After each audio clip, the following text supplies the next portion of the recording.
শুরু করুন মিতা। আমি পেছন থেকেই বলছি, আমার মা খুব সুন্দরী ছিলেন, বয়স খুব কম ছিল, 10-11 বছর হবে। তো মা সংসার ব্যাপারে কিছু বুঝতো না। তো বাবার একটু আমার মার সাথে রাগারাগি ছিল না, দাদাকে খুব ইয়ে করতো যে তুমি কেন আমাকে এত ছোট একটা মেয়ে বিয়ে দিয়েছো যে সংসার ব্যাপারে কিছু বুঝে না। তো এরকম করে বাবা বিয়ের কিছুদিন পরেই চলে গেছে। পরে যাই হোক, একটা সময় আমি পেটে আসি আমার মার। তো তখন থেকে আমার বাবা আবার বাড়িতে কম আসতো, ঢাকায় বেশি থাকতো। কি করতেন ঢাকাতে? ঢাকায় তখন সে ওই যে হোটেলে চাকরি করতেন। জি। তারপরে আমি হওয়ার পরে আমার বাবাকে খবর দিয়েছেন দেখার জন্য। তো আসছে উনি, আসার পরে আবার চলে গেছেন। তো বাবা বাড়িতে আসা যাওয়ার খুব গ্যাপ ছিল। তো এটা হয়তো বা আমার মার পছন্দের ছিল না। পরে এক সময় উনি আরেকটা সম্পর্কে জড়িয়ে যান। আপনার বাবা না, আমার মা। আপনার মা আরেকটা সম্পর্কে জড়িয়ে যান? জি। আমি তখন 15 কিংবা 20 দিনের মতো আমার বয়স। ওই সময়টাতে আরেকটা সম্পর্কে জড়িয়ে যায়? জি। ওকে। পরে মা আমাকে রেখেই চলে গেছেন, ওনার সাথে চলে গেছেন। উনি বিয়ে করবে না, উনি মজা করার জন্যই সম্পর্কটা করেছিলেন। তো যখন উনি বিয়ে করছে না, তখন ওই মুহূর্তে সে পরে আমার বাবার কাছে আসছিল। তো আমার বাবা বলতেছে যে আমার অতটুকু ছোট বাচ্চা ফেলে তুমি চলে গেছে, এখন আর আমি তোমাকে নিব না। ওকে। তারপরে উনি ওনার বাবার বাড়ি গিয়েছেন, ওখানে উনি জায়গা পায়নি। তখন উনি কি করবে? তো এই সময় উনি নাকি মানে মেন্টালি অসুস্থ হয়ে পড়েন। তো পরে ওনাকে ওনার বাবা মা এখন আশ্রয় দিতেই হবে, যেহেতু অসুস্থ হয়ে গেছে, কেউ নাই। তো মা এরকম চিকিৎসা অবস্থায় থাকেন। আর আমাকে আমার বাবার বোন ছিল যে ওনার কাছে আমাকে রাখতে দিয়েছেন। আপনার মা যখন মা হলেন সেই সময়টাতে তার বয়সটা কত? তখন তার 15 থেকে 16 বছর। একদমই কিশোরী বয়স। জি। তারপরে আমি আমার ফুপুর কাছেই বড় হয়েছি প্রায় 3 বছর পর্যন্ত। তারপরে আমার ফুপু প্রেগনেন্ট হয়ে যায় অবস্থাতে, তখন বাবা সেই মুহূর্তে কি করবে? পরে বাবা আমাকে ঢাকায় নিয়ে গেল। ঢাকায় নিয়ে যাওয়ার পরে ছোট্ট একটা বাচ্চা, উনি কাজও করতেছেন, আবার ওখানেই আমাকে রাখার ব্যবস্থা করছেন। তো হচ্ছে না আসলে বিষয়টা। পরে বাবা যেখানে থাকতো সেখানে আরেকটা ইয়েকে পছন্দ হয়, মানে দ্বিতীয়বার ওনাকে বিয়ে করেন। তো এইভাবে বিয়ে দেওয়ার পরে ফার্স্ট ওয়াইফের সাথে কি ডিভোর্স হলো আপনার বাবার? হ্যাঁ, ওটা তো ডিভোর্স। প্রথম স্ত্রীর সাথে ডিভোর্স হয়ে গেল। ওকে। তারপরে তো এখন এই মার সাথেই সম্পর্ক। তারপরে মা আমাকে পালতেছে ভালোই, নিজের মেয়ের মতোই আদর যত্ন করছে। তো একসময় আমার এই মাও প্রেগনেন্ট হয়ে যায়। তারপরে তো ওনারও একটা মেয়ে হয়। এই মেয়ে হওয়ার পর থেকে আমি এখন বুঝতে পারছি যে একটু ভালোবাসাটা যেন ডিফারেন্ট হয়ে গেছে, আগের মতো না। কিন্তু তারপরও মনে হয় নাই, মানে আমি তখন জানতামও না যে সে আমার সেকেন্ড মা বা কিছু, লোকের কাছে শুনতাম। তারপরে যাই হোক, এরকম করে অনেক বছর হয়ে গেছে। তারপরে এক সময় আমার বাবা মানে বলছে যে আমি তো আর এখানে হচ্ছে না, আমি একটু দেশের বাইরে যাব। তো উনি দেশের বাইরে চলে গেলেন। উনি এভাবে টাকা পাঠাচ্ছেন। আমার মা আবার অত শিক্ষিত ছিল না, টাকা পয়সার হিসাব টিসাব রাখতে পারেনি। তো বাবার মাঝখানে খুব অসুস্থ হয়ে যায়। অসুস্থ হওয়ার পরে থেকে উনি চলে আসার পরে বাবার ধারণা ছিল যে তার ব্যাংকে হয়তোবা কিছু টাকা আছে যেটা দিয়ে উনি কিছু করতে পারবেন। তো বাবা এসে দেখে যে আসলেই কোনো টাকা পয়সা নাই। তারপর থেকে তো মার সাথে মানে রাগারাগি, তারপরে মারধর করে একটা সময় মাকে। এগুলো আপনি নিজের চোখে দেখেছেন? নিজের চোখে দেখেছি। মানে বাবার ধারণা ছিল যে আমার মা হয়তো বা তার বাবার বাড়ি টাকাগুলো দিয়ে দিয়েছেন এর জন্য। তো এর জন্য খুব মারধর হতো। এই বিষয়গুলো আমার খুব মানে ব্রেনে কাজ করতো যে কেন এরকম হলো। তো এগুলো দেখতে দেখতে একসময় খুবই অসুস্থ হয়ে যায় আমি। তো আমার বাবার দুঃসম্পর্কে একটা ভাই আছেন, উনি হচ্ছে ডাক্তার কম্পাউন্ডারে চাকরি করতেন। তো আমাকে বলেছে তুমি যেহেতু অসুস্থ হয়ে গেছো, তাহলে চলো তুমি আমার ডাক্তার তোমাকে দেখাবো। তো গিয়েছি, ওখানে আমার প্রেশার মাপে প্রচুর হাই প্রেশার হয়ে গেছে। তো উনি বলতেছে ওষুধ দিয়েছেন কিছু, আর এমনিতে সাজেস্ট করেছেন যে যদি বাইরে কোথাও বেরিয়ে আসে তাহলে ভালো হবে। তো তখন আমার ওই চাচাটা বলতেন যে ঠিক আছে, তাহলে চলো আমার বোনের বাড়ি তুমি বেড়ায় আসবা। তো বাবাকে বললো, পরে আমি ওখানে গিয়েছি। ওখানে যাওয়ার পরে হচ্ছে ওই চাচার বোনের হচ্ছে ননদের ছেলের সাথে আমার পরিচয় হয় ওখানে। ওকে। উনি দেখে আমাকে পছন্দ করে এক সময় আমাকে ফোর্স করে ওনাকে ভালোবাসার জন্য। তো আমি বলতেছি যে তখন কোন ক্লাসে পড়েন আপনি? তখন আমি 6 ক্লাস 6 এ পড়েন। তার মানে আপনার বয়স 11 থেকে 12 বছর। যে ছেলেটা আপনাকে প্রপোজ করলো সে আলটিমেটলি আপনার ওই ডাক্তার কম্পাউন্ডারের কোন এক আত্মীয়, রাইট? জি। ওকে। সেই ছেলেটার বয়স কত ছিল? উনি তখন ইন্টারমিডিয়েট দিয়েছেন। ফাইন। তারপর তারপর আমাকে বলতেছে যে তোমাকে আমার খুব পছন্দ হয়েছে, তোমার সাথে আমি ভালোবাসার সম্পর্ক করতে চাই। তখন আমি বলেছি যে আমি তো করব না। তো বলতেছে কেন, তুমি কেন রাজি না? তো আমার ফ্যামিলির যে ব্যাপারগুলো এগুলো নিয়ে তার সাথে ডিসকাস করলাম। তখন সে বলতেছে যে দেখো, আমি তোমাকে পছন্দ হয়েছে, তোমার কি আছে না আছে এগুলো আমার দরকার নেই, তোমার সাথে আমার বিয়ে হবে এটাই হচ্ছে বড় কথা, আর কারো দরকার নেই। তো তখন আমি বললাম যে ঠিক আছে, এটা নিয়ে আমি চিন্তা করব, তারপর আপনাকে জানাবো। তো বলতেছে তুমি তো চলেই যাবা, তাহলে তোমার সাথে আমার যোগাযোগ হবে কিভাবে? তখন পরে ওনার অ্যাড্রেসটা নিয়ে আসলাম আর আমার অ্যাড্রেসটা দিয়ে আসলাম। তারপরে হচ্ছে উনি অনেক দিন পরে আমাকে একটা চিঠি পাঠায়। তো চিঠি পাঠানোর পরে চিঠিটা পড়ে ভালোই লাগলো। পরে আমি এই চিঠিটা নিয়ে অনেক ভাবতে থাকলাম যে লোকটা তো আমাকে মনে হয় সত্যি সত্যি ভালোবাসে।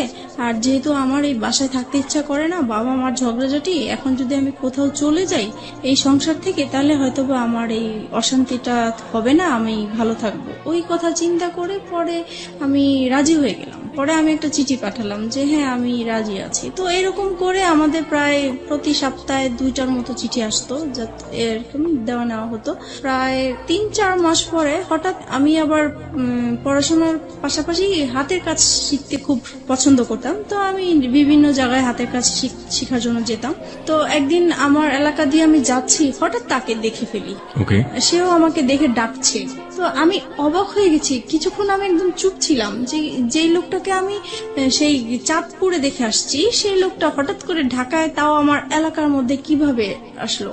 পরে উনি আমাকে দেখেই বলতেছে যে আমি না তোমার কাছে আসছি। তখন আমি অবাক হয়ে গেলাম যে এত দূর থেকে সে আমার কাছে আসছে। আমি চিঠি পাঠাতাম ঠিক আছে, কিন্তু উনি আসবে সেটা বলেও নাই আমাকে। তো যাই হোক, তখন ওই যে গুলশান পার্কটা ছিল, তো আমাকে সেখানে নিয়ে গেছে। যাই হোক গেলাম, যাওয়ার পরে কথা বললাম। এখন বলতেছে যে আমি তোমাকে তো আমার খুব দেখতে ইচ্ছা করে মাঝে মাঝে, এখন কি করব? তো আমি বলতেছি দেখেন, আমার তো আসলে এরকম বাইরে বের হওয়ার অভ্যাস নেই, আর তাছাড়া আমার খুব ভয় লাগে যে কোথায় কেউ দেখে ফেলে কিনা, পরে বাবার কাছে বিচার যাবে, এটা আমার খুব খারাপ লাগবে। তো বলতেছে যে না, দেখবে না, তুমি ওইভাবেই আসবে। তো এরকম করে প্রায় 2-3 মাস পর পর আমাদের দেখা হতো। 2-3 মাস পর পর ও ঢাকাতে আসতো ওর বাড়ি থেকে আপনার সাথে দেখা করার জন্য? উদ্দেশ্যটা ছিল আমার সাথে দেখা করার, কিন্তু ওর রিলেটিভ থাকতো ঢাকা, ওখানে আসতো। তো তারপর একটা সময় ওর রেজাল্ট ভালো হয়। আপনি ঢাকায় কোথায় থাকতেন সেই সময়টা? আমি ঢাকায় হচ্ছে মহাখালী থাকতাম। মহাখালী থাকতেন। হ্যাঁ, যেটা বলছিলেন যে ওর রেজাল্ট ভালো হয়নি, মানে ইন্টারের রেজাল্ট ভালো হলো নাকি অন্য কোনো পরীক্ষা? না, ইন্টারভিউ। ও এইচএসসি তে ভালো করলো না, কি ছিল রেজাল্ট? মানে ফেল করেছে সে। ওকে, ভালো না হওয়া বলতে মানে ফেল করেছে, তো ভয়াবহ খারাপ। ওকে, তো ফেল করেছে। পরে হচ্ছে তার বাবা খুব চাপ দিল। তো বলতেছে যে তুমি বাড়িতে সারাক্ষণ থেকেও যদি পড়াশোনা ভালো না করো, ওদের দোকান ছিল, তো বলতেছে দোকানেও বসবে, দেন পরীক্ষাটাও দিবে। তো এখন তো ঢাকায় পার্মানেন্টলি চলে আসলো, তো আমাদের প্রায় এরকম দেখা হতো। পরে এই বিষয়টা নিয়ে আমি আমার বাবা মাকে জানাই। বাবা মাকে তো জানানো উচিত, মাকে জানাচ্ছি প্রথমে। পরে মা বলতেছে যে করো, যেটা তোমার ভালো মনে হয় সেটাই করো। আমি চাইবো না যে তুমি এমন কিছু করো যে আমাদের এলাকার মধ্যে একটা নাম আছে, আমি চাই না সেইটা আমাদের খারাপ কিছু আসুক। আপনার মা এটা আপনাকে বললো? জি। ওকে, আপনি মাকে কি বলেছিলেন? বলেছিলাম ও আমাকে পছন্দ করে, আমিও ওকে পছন্দ করি। দুজনই আপনারা দুজনকে পছন্দ করেন। তারপর আমাদের সম্পর্কটা কন্টিনিউ হতে থাকে। তারপরে একটা সময় আমার বাবা খুব ঝগড়াঝাটি করে, আর ওই একই বিষয়কে কেন্দ্র একই করে বিষয় নিয়ে। সেই দিন একদম খুবই খারাপ পর্যায়ে। তখন স্বাভাবিকভাবেই সন্তানরা মার সাপোর্টই নিয়ে থাকে, তো আমিও মার সাপোর্টে কথা বলতাম। তো এই কথা বলাতে বাবা মানে আমার উপরে খুব বিরক্ত হতো। পরে একটা সময় বলে উঠলো যে তুমি কার জন্য কথা বলছো, তুমি জানো এটা যে তোমার মানা। আমি এতদিন মানুষের কাছে শুনে আসছি, বাবা মার মুখ থেকে কখনোই শুনিনি। তার মানে আপনি আগে জানতেন না যে আপনার আসল মাইনি না? না, আমি জানতাম, আমি অন্যের মুখ থেকে শুনেছি, কিন্তু তাদের মুখ থেকে কখনো শুনিনি। বাবার মুখ থেকে শুনতে অসম্ভব রকমের খারাপ লাগলো, তাই তো? জি। ওকে, তখন থেকে আমার মানে কথাটা মানে খুব কানে লাগছে যে আসলেই কি এরকম? আমি তো এতদিন মানুষের কাছে শুনেছি, তাহলে তো সত্যি এরকম, তাহলে তো আমার সেই মার সাথে দেখা করা উচিত। তারপরে হচ্ছে আমি সবসময় ভাবতে থাকি যে কিভাবে দেখা করব। তো এক সময় আমাদের একটা নেবার ছিল, উনি এক সময় আমাদের গ্রামের বাড়ির ছিলেন। তো আমারও খুব উৎসাহ হলো যে তাহলে তো ওনার মাধ্যমে দেখা সম্ভব। তো বলছে যদি আপনি দেখা করাই দিতে পারেন আমার খুব ভালো হতো। তো বলছে তোমার মা তো সবসময় তোমার জন্য কান্নাকাটি করে, তাহলে আমি এবার বাড়ি যেয়ে বলবো তাকে। তারপরে উনি আপনার মার সম্পর্কে একটু জানি, ততদিনে কি বিয়ে হয়েছে আপনার মার? হ্যাঁ, যখন অসুস্থ হয়ে যায় তখন তার ভাইরা ওই লোকটাকে ধরে তারপরে মানে তার সাথে বিয়ে জোর করে বিয়ে দিয়ে দেয়। জি, ওকে, বিয়ে করে দেয়। তারপরে ওই সম্পর্কে আছেন উনি। এখন এক্সিস্টিং ওই সম্পর্কে আছেন। জি। ওকে, ফাইন। তারপর আপনি মার সঙ্গে দেখা করলেন, তারপর কি হলো? তারপরে আমার মা আসলেন, আসার পরে দেখা করলাম, দেখা করার পর উনি প্রথমে দেখে কান্নাকাটি করলো, যেটা স্বাভাবিক। তো আমার না মার জন্য কোনো ফিলিংস আসে নাই, আমার বিশ্বাসই হচ্ছে না যে এ আমার মা, এই ভদ্র মহিলাটা মা। আম্মা। তারপরে হচ্ছে মানে কেমন জানি লাগতেছে আমার কাছে, খুবই অপরিচিত। আমার মা ডাকতেও ইচ্ছা করছে না, কিছুই না। তারপরে উনি আমাকে লাস্টে বললো, শুধু এটাই বললো যে তোমাকে আমি আমার ইচ্ছে করে ফেলে আসি নাই, আমার কিছু সমস্যা ছিল এই কারণে ফেলে আসছি। আমি তাকে কোশ্চেন করেছিলাম। আপনার মাকে আপনি কোশ্চেন করলেন প্রথম দেখাতে, তুমি আমাকে কেন ফেলে এসেছিলে? কেন ফেলে তখন আপনার মা এই উত্তরটা দিয়েছিল। হ্যাঁ, তখন বলেছে আমি বাধ্য হয়েছিলাম। যে যাই হোক, উনি ওনার মতো বললো, কিন্তু তারপরও আমার মার জন্য আমার কোনো ফিলিংস কাজ করলো না। তারপরে উনি লাস্ট যে কথাটা বলেছেন যে তুমি একবার শুধু আমাকে মা ডাকো। তা আমি অনেক চেষ্টা করেছি কিন্তু পারিনি, ডাকার জন্য পারিনি, কারণ আমি তো তাকে কখনো দেখিই নেই, কিভাবে তাকে মা ডাকবো? হুট করে তো আর মা ডাকা যায় না। তারপরে হোক ডাকিনি, তো আমি বলছি যে আপনার সাথে যদি আমার যোগাযোগ থাকে তাহলে আমি একসময় হয়তো বা আমার মুখ থেকে শুনতে পাবেন, কিন্তু এখন আমি বলতে পারবো না। তারপরে আমি বাসায় চলে আসি। বাসায় আসার পরে আমি ওই যার মাধ্যমে আমার মাকে পরিচয় হয়েছে, তো উনাকে বলে দিছি যে আমি যে আমার এই মার সাথে দেখা করেছি এটা আমার এই মার কাছে বলবেন না, ইভেন কি আমার বাবার সাথেও বলবেন না। তো উনি বলছে ঠিক আছে, তুমি জানাতে না চাইলে বলবো না। তো আমিও জানাই না এই বিষয়টা, এইভাবেই আছে। তো আর কখনোই মনে হয় নাই যে আমার মার সাথে আমি দ্বিতীয়বার দেখা করি বা কথা বলি, এরকম কখনোই আমার ফিলিংস আসে নাই। তারপরে একটা সময় বাবার এরকম আরো বেশি জ্বালাচ্ছে, অশান্তি করছে। তারপরে চিন্তা করলাম যে বিয়ে করে ফেলি, তাহলে চলে গেলে আর বাবা মার এই ঝগড়াঝাটি দেখতে হবে না। তখন আপনার বয়স কত? তখন 14-15 হবে। ওই ছেলেটার সাথে এই চিন্তা ভাবনা করছেন জি, এবং পরিবার থেকে এই ধরনের অশান্তি থেকে বের হয়ে যাওয়ার বের জন্য হওয়ার জন্য। এই ধরনের প্ল্যান। জি। ওই ছেলেটাকে কি মনে প্রাণে তখন ওই ছেলেটার প্রতি এক ধরনের এফেক্টেড হয়ে যাওয়া, একদম অদ্ভুত রকমের ভালো লাগা, ওকে দেখলে না দেখলে ভালো লাগে না, একেবারে মজে আছেন ওর প্রেমে, এরকম একটা ব্যাপার কি ছিল? এরকম কিছু ছিল, কিন্তু আমার বেশি কাজ করতে হলো যে এখান থেকে আমাকে বের হতে হবে, ওকে, সেটা যে কোনো ভাবে হোক না কেন। যে কোনো ভাবেই হোক। কেন বেরোতে হবে? কারণ এখানে যে মা বাবা ঝগড়াঝাটি করছে, এগুলো আমি যত দেখছি ততই আমি অসুস্থ হয়ে পড়ছি। যে আপনি চেষ্টা করছিলেন যে কোনো ভাবে হোক না কেন আপনার এই পরিবার, যে পরিবারে আপনি বড় হয়েছেন, সেই পরিবার থেকে যে কোনো ভাবে বের হয়ে যাওয়া। তারপরে আমি ওকে বললাম বিয়ের কথা। তো সে বলল যে এখন বিয়ে করব, এখন তো আমি নিজের পায়ে এখনো দাঁড়াতেই পারিনি। তো আমি বলছি যে দেখো, এখন আমাকে এখান থেকে বের হতেই হবে। তো সে বলল যে ঠিক আছে, আমি আমার বাবা মাকে বিষয়টা জানাই। তো সে তার বাবা মাকে জানিয়েছে। তো ওনারা প্রথমে রাজি হয়নি, পরে ও একটু রাগারাগি করলো ফ্যামিলিতে। তখন ওর বাবা এক সময় মেনে নিল যে ঠিক আছে, তুমি যেটা বলছো সেটা, তবে আমরা যাব, কথা বলবো ওদের সাথে। তারপরে ততদিনে ও তো ওর বাবার দোকানে বসে কাজ করছে এবং পাশাপাশি পড়াশোনা করছে, ইন্টারমিডিয়েট ফেল করেছে সব গৌরবে, তাই তো? ওকে। তখন তারপরে আমি বললাম যে না, আমি এটা ফ্যামিলিগতভাবে করতে চাচ্ছি না। তখন বলছে কেন? আমি বলতেছি এখানে অনেকগুলো প্রবলেম আছে, আমি তো তোমাকে আগেই বলেছি যে আমার বাবার টাকা পয়সা নাই, সে অনুষ্ঠান করে বিয়ে দিতে পারবে না। তারপরে বলতেছে দেখো, বাবা মা এখন চাচ্ছে, কি করব? পরে আমি বলতেছি দেখো, এখন যদি আমাকে তুমি ভালোবেসে থাকো, বিয়ে যদি করতে হয় একা করতে হবে, কারণ আমি আমার বাবার অবস্থা জানি, আমি নতুন করে অশান্তি দিতে পারবো না। তখন সে রাজি হয়ে গেল বিষয়টা। তো আমরা একদিন ঘুরতে গিয়েছিলাম, ওখান থেকে হঠাৎ করে সে আমাকে কাজে অফিসে নিয়ে যায়। আমিও জানতাম না যে আজকে আমার বিয়ে হবে। তারপরে হচ্ছে বিয়ে করে ফেলি। তখন আমার 18 বছর হয়নি, কিন্তু ওখানে 18 বছর দেওয়া হয়েছে। 3 লাখ টাকা কাবিননামা হয়।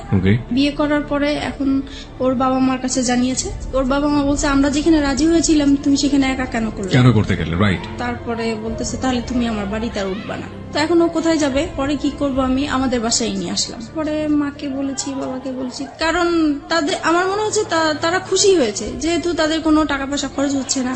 তারপরে যাই হোক, আমরা ওখানেই ছিলাম প্রায় 2-3 মাস। পরে আমার হাজবেন্ডের খালা আছে, বড় খালা, ওরা সবাই ওই খালার কথা শুনেই চলে। তো ওনাকে জানিয়েছে বিষয়টা। তো উনি ওর বাবাকে যেভাবেই হোক ম্যানেজ করেছে। 2-3 মাস পরে আমাকে মেনে নেওয়া হয়। পরে আমি ওর সাথে চাঁদপুরে চলে গেলাম। আমার শ্বশুর মানে মেনে নিতে হবে দেখেই মেনে নেওয়া, কিন্তু মন থেকে যে মেনে নেওয়া সেটা আসলে হয়নি। ওনাকে সালাম করলে কখনোই সালামের উত্তর নিত না। আচ্ছা, তাছাড়া আমার সাথে কথা বলতো না। তারপরে আমি যদি ভাত বাড়তে যেতাম টেবিলে, উনি কখনোই খেতে আসতো না।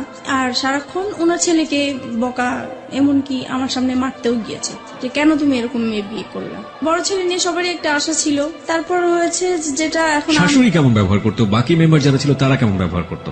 মোটামুটি ভালোই ছিল, কিন্তু শাশুড়ি ননদ এরা সবসময় আমাকে ভুল ধরার চেষ্টা করতো। আচ্ছা, তাদের মন পাওয়ার জন্য আমি সবকিছু কাজ করেছি, তারপরেও সব সময় ভুল ধরতেই থাকতো। এক সময় হয়েছে কি, বড় ধরনের একটা ঝগড়া হয়েছে। সেটা হচ্ছে আমার শ্বশুর শাশুড়িরা ওনারা চিটাগাং গিয়েছে বেড়ানোর জন্য। যেহেতু ঢাকায় বড় হয়েছি, পুকুর দেখে আমার খুব ইচ্ছা হয়েছে যে আমি একটু পুকুরে গোসল করবো। ওকে, ওনাদের বাড়ির কেউ আবার পুকুরে গোসল করেন, ওনারা খুব পর্দাশীল মানুষ। ছেলের বউ কেন পুকুরে গোসল করবে, কিন্তু পুকুরটা চারপাশে ঢাকা ছিল। ওকে, তারপরেও মানে পুকুরটা পর্দাসীন পুকুর। জি, তারপরে ওখানে আমি গোসল করেছি। আমার দেবরটা হচ্ছে কি, মানে আমার সাথে এরকম আচরণ করতে মনে হয় যে আমার ভাসুর, সে আমাকে পরিচালনা করবে।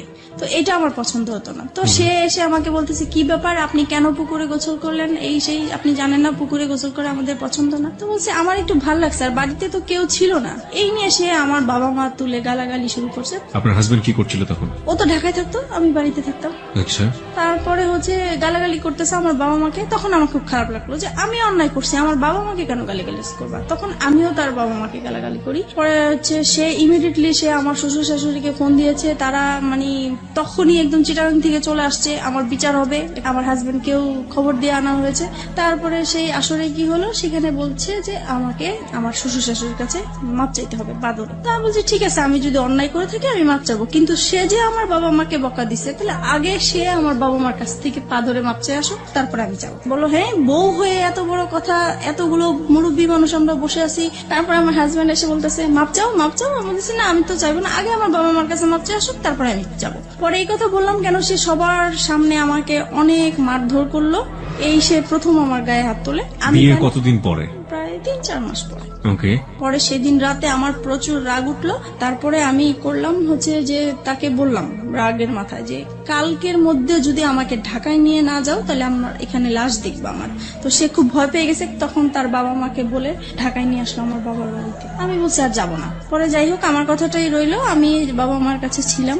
এক সময় পরে বাবা আবারও সেই তো ঝগড়াঝাটি আছেই বাবার সংসারে। তখন একদিন আমি খুব রাগ হইলাম বাবার সাথে। তখন বাবা আমাকে বলেছে যে তুমি এখন অন্যের হয়ে গেছো, এখন আর আমাদের কেউ না, তুমি আমাদের সংসারে কিছু বলতে আসবা না। এই সে আরো কিছু বকা দিল আমাকে। পরে বলতেছে, বাবা বলতেছে তুমি কালকের মধ্যে আমার ঘর থেকে বের হয়ে যাবে, আমি কালকে যেন তোমাকে আর দেখতে না চাই। পরে মা বলতেছে যে তোর বাবা তো অনেক রেগে গেছে, তা কাজ কর, আমি তোকে একটা আলাদা বাসা নিয়ে দেই, ও আসলে পরে ওকে বলবো আমি সবকিছু। তখন আমি আমার মার কাছাকাছি একটা বাসা নিলাম। পরে ও বাড়ি থেকে আসছে হঠাৎ করে, তো মার বাসায় আসছে। এখন দেখতেছে আমি নাই। তো মাকে জিজ্ঞেস করলো কি ব্যাপার, ও কোথায়? তো বলতেছে ও তো আলাদা বাসা নিয়েছে। তখন তো সে খেপে গেল, হ্যাঁ কেন সে বাসা নিবে? সে তো আমাকে বলেছিল যে তার বাবার বাড়ি অন্তত 2 থেকে 3 বছর থাকবে, তারপরে সে আলাদা কিছু করবে। এখনই সে করলো, আমার তো কিভাবে কি করব আমি। তারপর থেকে মানে আমাদের এতদিন পর্যন্ত মানে ভালোই ছিল, আমাদের সংসার জীবন বলেন, ভালোবাসা সম্পর্ক বলেন, সবকিছুই ভালো ছিল। যে আলাদা বাসা নিলাম, এখন ওর ইনকাম করতে হবে। বাবা মা চাপ দিচ্ছে যে নিজে নিজে বিয়ে করেছো, তারপরে বউকে আবার বাবার বাড়ি রেখে আসছো, তো এটা তো ঠিক হয়নি। তোমার শ্বশুর বাড়ি থেকে কিছু না পাই, অন্তত বউর সেবাটা তো আমাদের পাওয়া উচিত, তুমি কেন আমাদের বউ সেবা থেকে বঞ্চিত রাখছো? এই তো তার মাথায় একটা প্রেসার আছে।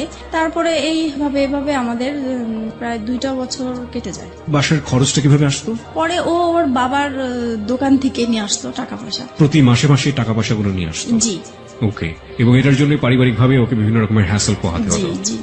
তারপরে আমার বেবি পেটে আসে।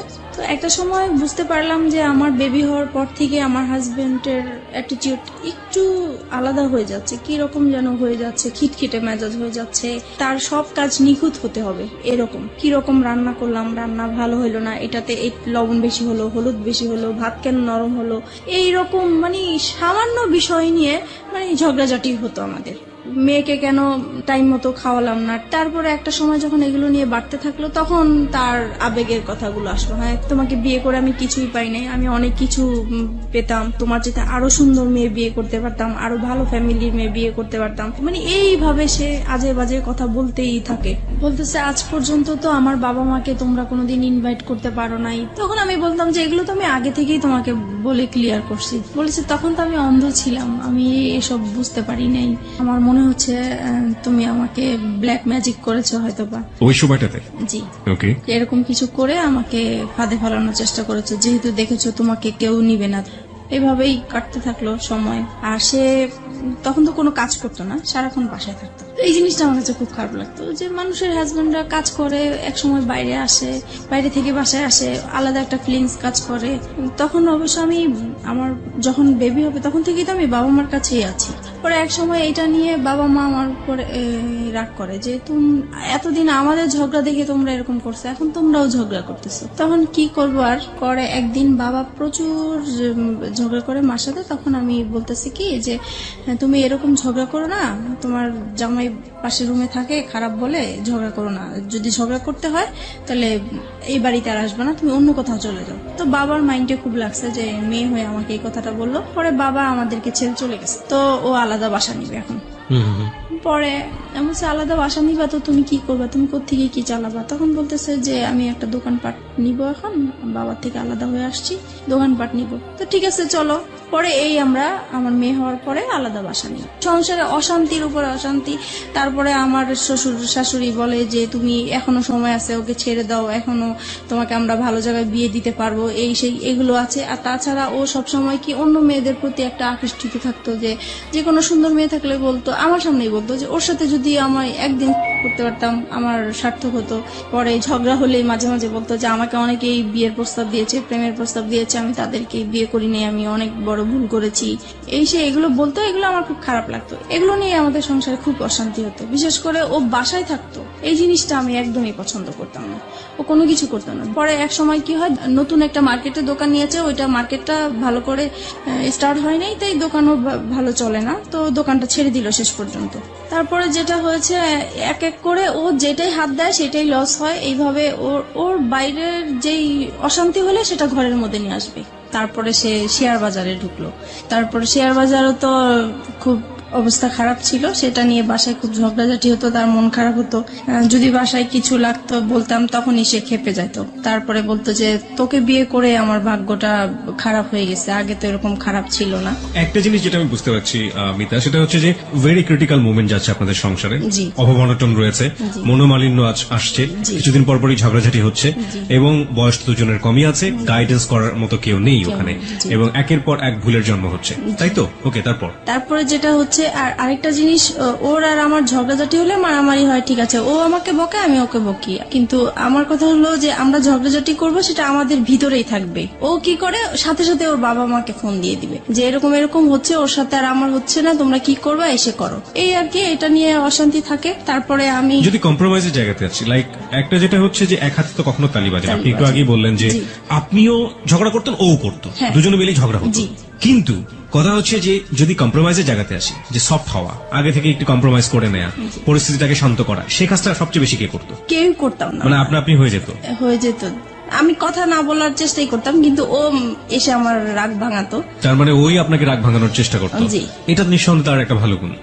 কারণ রাগ করাটা খুব সহজ, কিন্তু রাগ ভাঙানো কিন্তু খুবই খুবই কঠিন একটা ব্যাপার, এবং সেটা নিজেকে স্যাক্রিফাইস করে চেষ্টাটা যারা করে, আমি মনে হয় যে এটা একটা স্পেশাল গুণ তাদের। ওকে, তারপরে আমি কথায় কথায় ওকে বলতাম যে তুমি আমাকে ডিভোর্স দাও। ও ডিভোর্স দিতে চাইতো না, তো সেই জন্য ওর বাবা আমাকে বলছে, তখন বলছে যে ঠিক আছে তুমি আরেকটা বেবি নাও, তাহলে 2টা বেবি হয়ে গেলে ও ব্যস্ত থাকবে, তখন আর কোথাও যাওয়ার কথাও বলবে না। তো সেই হিসাবে আমাদের আরেকটা বেবি হয়। আমার ইচ্ছা ছিল না বেবিটা নেওয়ার, ওর ইচ্ছাতেই বেবিটা নেওয়া হলো।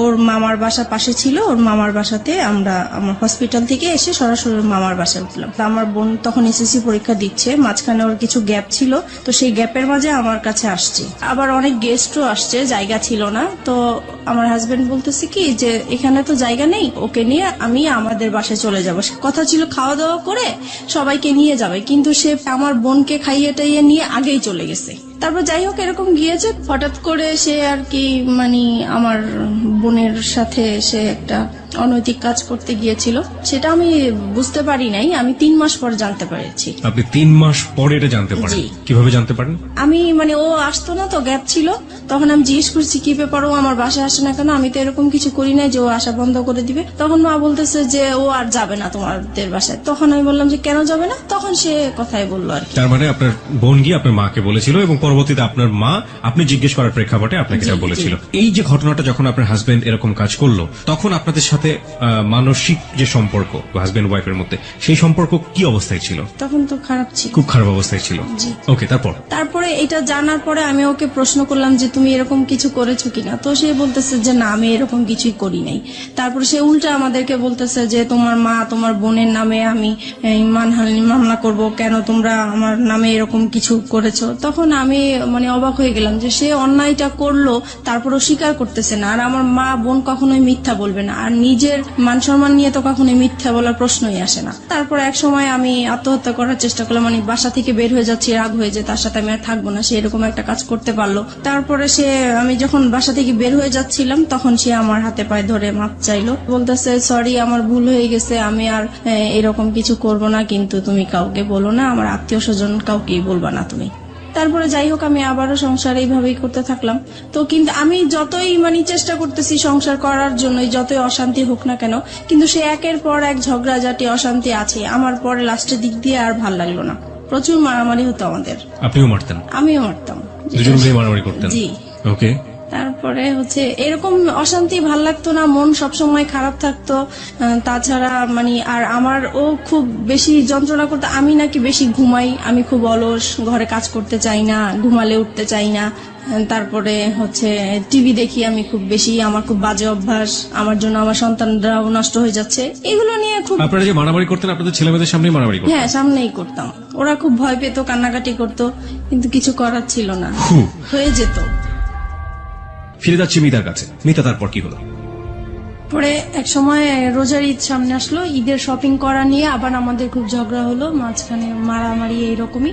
আর সে সব সময় ঈদের সময় সে বাড়িতে যায় ঈদ করে, আর আমি বাচ্চাদেরকে নিয়ে ঢাকায় ঈদ করি। আমি বাড়িতে যেতে চাই না, বাচ্চারাও বাড়িতে যেতে চায় না, তাই আমাদের আর যাওয়া হয় না। কিন্তু সে তার বাবা মার সাথে ঈদ করবে, সেজন্য প্রত্যেকটা ঈদই সে তার বাবা মার সাথেই করে। আমরা বেশি দামি দামি জিনিস চাই, আগে কম দামি জিনিস পড়েছি, এখন কেন উপরের দিকে নজর আমার, এইভাবে ঝগড়াঝাটি হয়। তারপর সে বাড়িতে চলে যায়। অশান্তির জন্য আমি ভাল লাগতো না দেখে তাই একটু হাতের কাজ করা শুরু করেছিলাম। তো হাতের কাজের বিজ্ঞপ্তি দিয়েছিলাম, বিজ্ঞপ্তির জন্য আমার মোবাইল নাম্বারটা শো করা হয়েছিল একটা কাগজে, লিফলেট।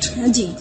তারপরে ওগুলা শেখানোর জন্য নাম্বার দিয়েছিলাম। তো আমি ভাবছি ওখান থেকে হয়তোবা ফোন টোন এসছে, তো রিসিভ করেছি। একটা লোক আর কি এরকম দুষ্টামি করতেছে, কথা বলতেছে। তো আমি বলছি আপনি কিসের জন্য ফোন করেছেন? বলতেছে এমনি আমার ভালো লেগেছে তাই ফোন করছি। তো আমি পরে ফোনটা রেখে দিছি, আমি আর কথা বলি নাই। তো উনি প্রায় এরকম 2-3 দিন ফোন দিত। তারপরে এক সময় বলতেছে যে আসলে আমি আপনার সাথে ফ্রেন্ডশিপ করতে চাই।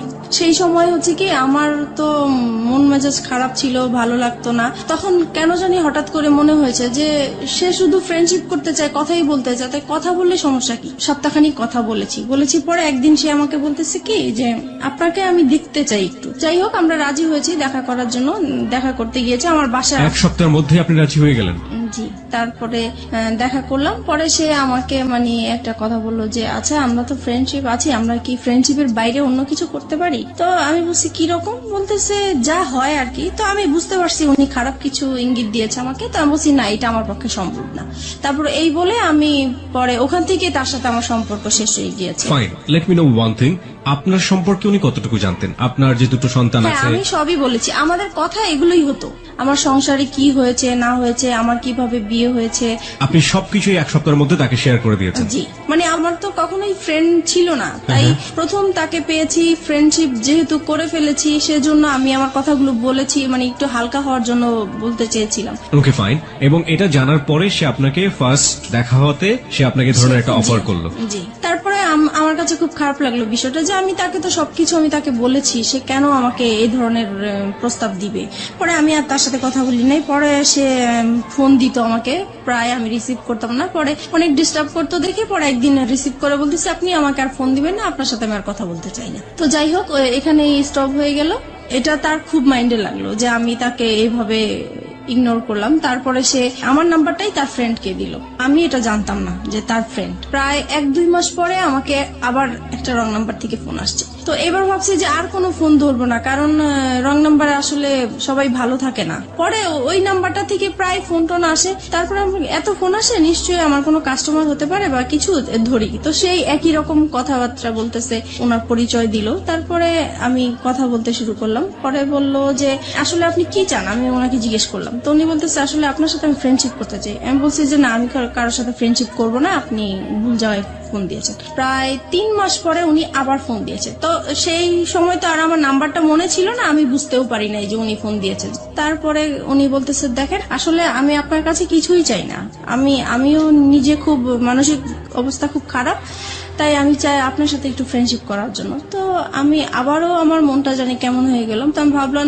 ঠিক আছে, দেখি, সবাই তো আর খারাপ হতে পারে না, কথা বলে দেখি। তো এইভাবে ওনার সাথে কথা বলতে বলতে প্রায় 1 সপ্তাহ হয়ে গেছে কথা বলছি। 1 সপ্তাহ পরে ও আবার বাড়ি থেকে চলে আসছে পরে আমি মোবাইলটা অফ করে রাখছি, যে জানি এখন যদি ফোন আসে আমি রিসিভ করলে সমস্যা হবে। তো আমি 2 দিন আমার ফোনটা অফ ছিল। পরে এক সময় ও কাজের জন্য বাইরে যায়, পরে আমি ফোনটা খুলি, খোলার পরে সেই ফোনটা আবার আসে। পরে আমাকে বলতেছে দেখেন আপনি 2 দিন ফোনটা অফ করে রেখেছেন, আমার আসলে খুবই খারাপ লাগতেছে, আমি আপনার প্রেমে পড়ে গেছি, মানে এরকম করে বলতেছে। তো আমার কাছে কেমন জানি বিষয়টা লাগলো। তো আমি আর কিছু বলি নাই, আমি ভাবছি কি হয়তো বা দুষ্টামি করে বলে, অনেকে তো দুষ্টামি করে বলে, সেই রকম হয়তো বা বলে। তারপরে যাই হোক, রাতে আবার ফোন দিয়েছে উনি, এখন তো আপনাকে আমার খুবই দেখতে ইচ্ছা করতেছে, আমার খুবই খারাপ লাগতেছে। তখন আমি বললাম যে দেখেন আমি তো দেখতে সুন্দর না, আর আমাকে দেখলেও আপনার পছন্দ হবে না, আপনি যেহেতু ভার্সিটিতে পড়েন, আপনি খুবই স্মার্ট, আমি আপনার পাশে একদম মানানসই হব না, রাস্তায় দেখলে মানুষ হাসবে, মানে আমি এরকম করে বলতেছি যেন সে মানে আমার দেখার ইচ্ছাটা না জাগে। ওনার নামটা কি ছিল? ওনার নাম রাসেল ছিল।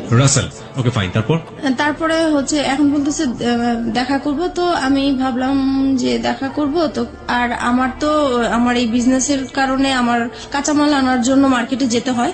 তো আমি বলতেছি তো ঠিক আছে, আমার তো শুক্রবারে শপিং এ যাব আমি, তখন হয়তোবা সেই ইয়েতে আপনি যদি মার্কেট আসেন তাহলে আমি ওখানেই দেখা করতে পারবো। তো উনি রাজি হয়ে গেল।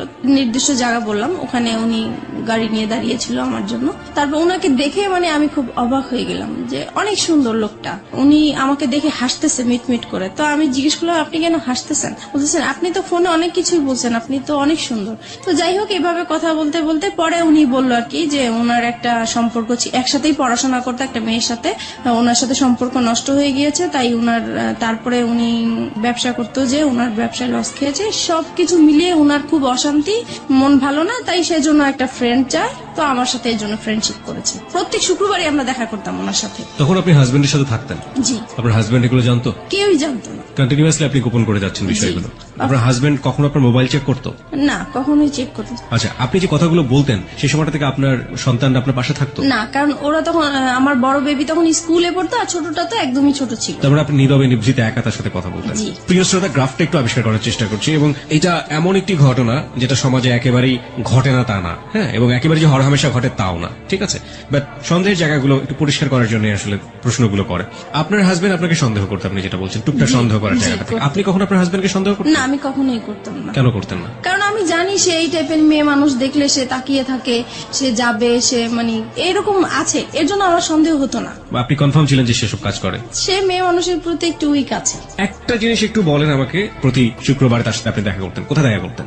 এটাও যে আমি মার্কেটে যেতাম, আমি আমার কাজে যেতাম, পাশে উনি থাকতো, এই আর কি। ওনার সাথে একসাথে মিলে শপিং করতেন? জি। How dare you! আপনার হাজবেন্ডের সামনে যদি পড়ে যেতেন কখনো? একবার এরকম হয়েছে, তো উনি খুব সন্দেহ করতো যে প্রায় শুক্রবারে কেন ও মার্কেটে যায়, আগে তো এত তাড়াতাড়ি মার্কেটে যেত না। আর একটা ঘটনা কি, মানে আমি মার্কেটে যাব, এই সময় আমার বিজনেসটাও খুব ভালো চলছিল, সেই উসিলা দিয়ে আমি মার্কেটেও যেতে পারছি। তো এক শুক্রবারে সে আমাকে হঠাৎ করেই ফোন দিয়েছে, ফোন দিয়ে বলতেছে তুমি কোথায়? তো আমি বলতেছি আমি বলে আসছি, কিন্তু আমি মার্কেটে আসছি, কিন্তু মার্কেটে থাকাকালীনই সে আমাকে ফোন দিচ্ছে যে তুমি কোথায়? বলতেছি আমি তো মার্কেটে। বলতেছে মার্কেটে তো কোথায়, কোন মার্কেটে? কারণ নিউ মার্কেটে অনেকগুলো মার্কেট আছে। তো আমি পরে বলতেছি কেন আমি এখানে, তো বলতেছে আমি তো আসছি। তো আমি তো পুরা ভয় পেয়ে গেছি যে কি ব্যাপার, সে কেন আসছে, আসলে সে আপনার husband? জি Okay. সন্দেহ করেই আসছে। তো তাড়াহুড়া করে ওকে বলে দিছি তুমি এখন যাও, আমার হাজবেন্ড চলে আসছে, এখন কিছু করার নাই। তো ও মন খারাপ করে চলে গেছে। পরে আমি তো আমার শপিং করতেছি, তো ও আর বুঝতে পারে নাই, এভাবেই Okay. হয়েছে। ওকে ফাইন, আমি একটু বলি ওই সময়টা পর্যন্ত কতদিন যাবত রাসেলের সাথে আপনার সম্পর্ক, ওই সময়টা ওই শুক্রবার পর্যন্ত? ওই শুক্রবার পর্যন্ত 1-1.5 মাস তো হবেই। 1-1.5 মাস। জি এই 1-1.5 মাস আপনি কন্টিনিউয়াসলি আপনার হাজবেন্ডের কাছ থেকে এই জিনিসটা গোপন করে যাচ্ছেন। বাই হার্ট আপনি এটা মনে করেন ইললিগাল রিলেশনশিপ, রাইট? অবৈধ কিনা সেটা তো বুঝতে পারতাম না, শুধু এটা বুঝতাম যে এটা করাটা ঠিক হচ্ছে না। কিন্তু সেই মুহূর্তে আমার ভালো লাগতো, তার সাথে কথা বলতে ভালো লাগতো, তার সাথে দেখা করতে ভালো লাগতো। সেই ভালো লাগার কারণেই আমি তার সাথে কথা বলেছি, দেখা করেছি। এবং এই ভালো লাগা প্রতিনিয়তই বাড়ছে। জি। আপনার কখনো মনে হতো না যে আপনি আপনার হাজবেন্ডের প্রতি অন্যায় করছেন ওই সময়টা? না, তখন আমার মনে হতো না, কারণ ও তো সংসারে সবসময় মানে ঝগড়াঝাটি করতো, ওর উপর থেকে আমার মন নষ্ট হয়ে গিয়েছে। এই মানুষটাকে তো আপনি ভালোবেসেছিলেন একটা সময়। ভালোবেসেছিলাম, ওই যে আমার বোনের যে কাজটা করেছিল সেখান থেকে ওর প্রতি আমার একটু অনীহা চলে কিন্তু সে আসছে। ঘটনা, আমি বলছি না যে এটা একটা অপরাধ না, অবশ্যই এটা একটা গৃহ অপরাধ, কিন্তু সেটার জন্য সে আপনার কাছে ক্ষমা চেয়েছে। কিন্তু আমি ক্ষমা করে দেওয়া দরকার ছিল, সেজন্য ক্ষমা করেছি, কিন্তু মন থেকে আসলে ক্ষমা করিনি। আপনি এই মানুষের সাথে রাগ করে আপনি এইভাবে এই কাজগুলো করছেন, ব্যাপারটা কি আসলে এটাই ছিল, নাকি আলটিমেটলি আপনার জায়গা থেকে আপনি কাউকে ফিল করতেন যে আমার এরকম একজন মানুষ দরকার যে মানুষের সাথে আমি শেয়ার যেটা করতে পারি? হয়েছে, ওর প্রতি তো একটা রাগ অভিমান ছিলই আমার, হ্যাঁ। সেটা তো ছিলই, কিন্তু মানে আমার যেই ভালোবাসা, যেই একটা চাহিদা ছিল কারোর সাথে ভালোভাবে সম্পর্ক হবে, ওই চাহিদা থেকেই যখন আমি পেয়ে গেছি, ওনার কাছ থেকে ভালো ভালো কথা পাচ্ছি, আমার হাজবেন্ডের সাথে ওর সাথে আমি অনেকটা মিলানোর চেষ্টা করতাম যে তার কাছে আমি কি গ্যাপ পেয়েছি বা তার কাছে আমি কি পাচ্ছি, তখন মনে হচ্ছে যে ওই বেটার আমার। আপনি দেখুন, আপনার সন্তান আছে তখন দুটো, রাইট? জি। আপনার বিজনেস আছে, যে বিজনেসটা আপনি শুরু করেছেন, তার মানে অনেক পরিকল্পনা আপনার মাথায়, অনেক স্বপ্ন আপনার মাথায়। আপনার হাজবেন্ড আছে, এবং যে মানুষটাকে আপনি ভালোবেসেছেন একটা সময়, কিন্তু আপনার হাজবেন্ড আপনার সাথে খারাপ আচরণ করছে, সেটা আমরা দেখতে পাচ্ছি। তার বাইরেও তো আপনার দুটো জগৎ ছিল, একটা হচ্ছে আপনার সন্তান আর একটা হচ্ছে আপনার বিজনেস। না, এই দুটো business-টা- নিয়েও তো আপনি হ্যাপি থাকতে পারতেন। ইনফ্যাক্ট ব্যাপারে- আপনি যে ছেলেটার সাথে এই সম্পর্কটা তৈরি হচ্ছে, সেই ছেলেটাকেও যদি আপনি আপনার বন্ধুর জায়গাটাতে রাখেন, তাহলেও কখনো কি অনুভব করেছেন আপনার হাজবেন্ডের সাথে তার পরিচয় করে দেওয়া উচিত? এটাও কি কখনো ফিল করেছেন? এটা কখনো মানে মাঝে মাঝে মনে হয়েছে পরিচয় করে দিই, কিন্তু আমার হাজবেন্ড এটা মেনে নিত না। একটা হচ্ছে পারিবারিক সত্তা, যেখানে হাজবেন্ড আছে, সন্তান আছে এবং তার বিজনেস আছে, সে একটা না একটা দিক নিয়ে ব্যস্ত থাকতেই পারে। আরেকটা হচ্ছে মানবিক সত্তা, মনের জায়গাটা, লং টার্ম হাজবেন্ডের সাথে খারাপ রিলেশনশিপ, সেই জায়গাটায় একটা বিশাল রকমের ক্ষত তৈরি হয়েছে, এবং সেই ক্ষতর জায়গাটাতে সে কেউ একজন নক করেছে। সেটা হাজবেন্ড ওয়াইফ রিলেশনশিপের মতো না, কিন্তু একটু ভালো লাগা, একটু অন্যরকম, একটু বন্ধুত্ব, যেটা মন থেকে অবচেতন মনেই ওই ভালো লাগাটার দিকে ধীরে ধীরে ধীরে ধীরে এক ধরনের আষ্টে পৃষ্ঠে জড়িয়ে পড়ার দিকে জড়িয়ে যাচ্ছে। এই দুটো জিনিস আমরা যখন নর্মালি শুনি, আমরা কিন্তু এই সেকেন্ডটাকে কোনোভাবেই সাপোর্ট করতে পারি না, বাট ও সেকেন্ডটার মধ্যে এসেছে, this is the hardest reality. এটাকেও মেনে নিতে হবে, এটা আমাদের সামাজিক ঘটে, কিন্তু আমরা মানি না। কিন্তু কি কারণে ঘটে, সেই কারণটা কিন্তু আমরা আবিষ্কার করে ফেলেছি, এবং এইটা আসলে কতদূর পর্যন্ত গিয়েছে, চলুন সামনের দিকে যাওয়া যায়। তারপরে যেটা হয়েছে, মানে এভাবেই তো ওর সাথে দেখা করছি, কথা বলছি, তারপরে হঠাৎ একবার খুব ঝগড়াঝাটি হয় আমাদের। বিষয়টা হয় হচ্ছে আমার ওই যে বোনের বিষয়টা নিয়ে। ওই ঘটনার পর থেকে যেটা হয়, আমাদের স্বামী স্ত্রীর যে সম্পর্কটা হয়ে থাকে, সেই রকম সম্পর্কতে আমি জড়াতে চাই না। এর জন্য এটা নিয়ে খুব ঝগড়াঝাটি হয়। ও খুব জোর করে আমাকে, আমি রাজি হই না, তারপরে মারামারি হয়, এরকম প্রায়ই হয়। তো একটা সময় হয় কি, যে আমি ঘুমিয়ে থাকি, সে ঘুমন্ত অবস্থায় আমার সাথে এরকম কাজ করে। এই বিষয়টা আমার কাছে খুবই খারাপ লাগে। আমি লক করছি এখানে আপনাকে।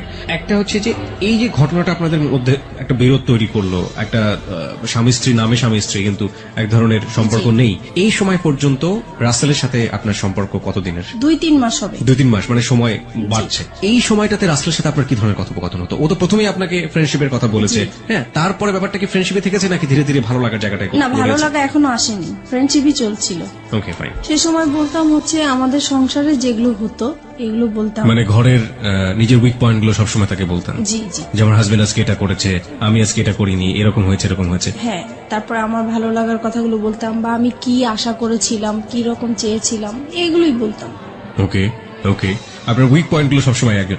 আচ্ছা, এই যে কষ্টের কথাগুলো, পরিবারের কথাগুলো, একেবারে ঘরের মানুষের কথাগুলো, এগুলো শেয়ার করার মতো অন্য কেউ কি ছিল না? না, আমার কখনো তো কোনো ফ্রেন্ডশিপ ছিল না, সেটা তো আমি আগেও বলেছি। This is the great point, প্রিয় শ্রোতা।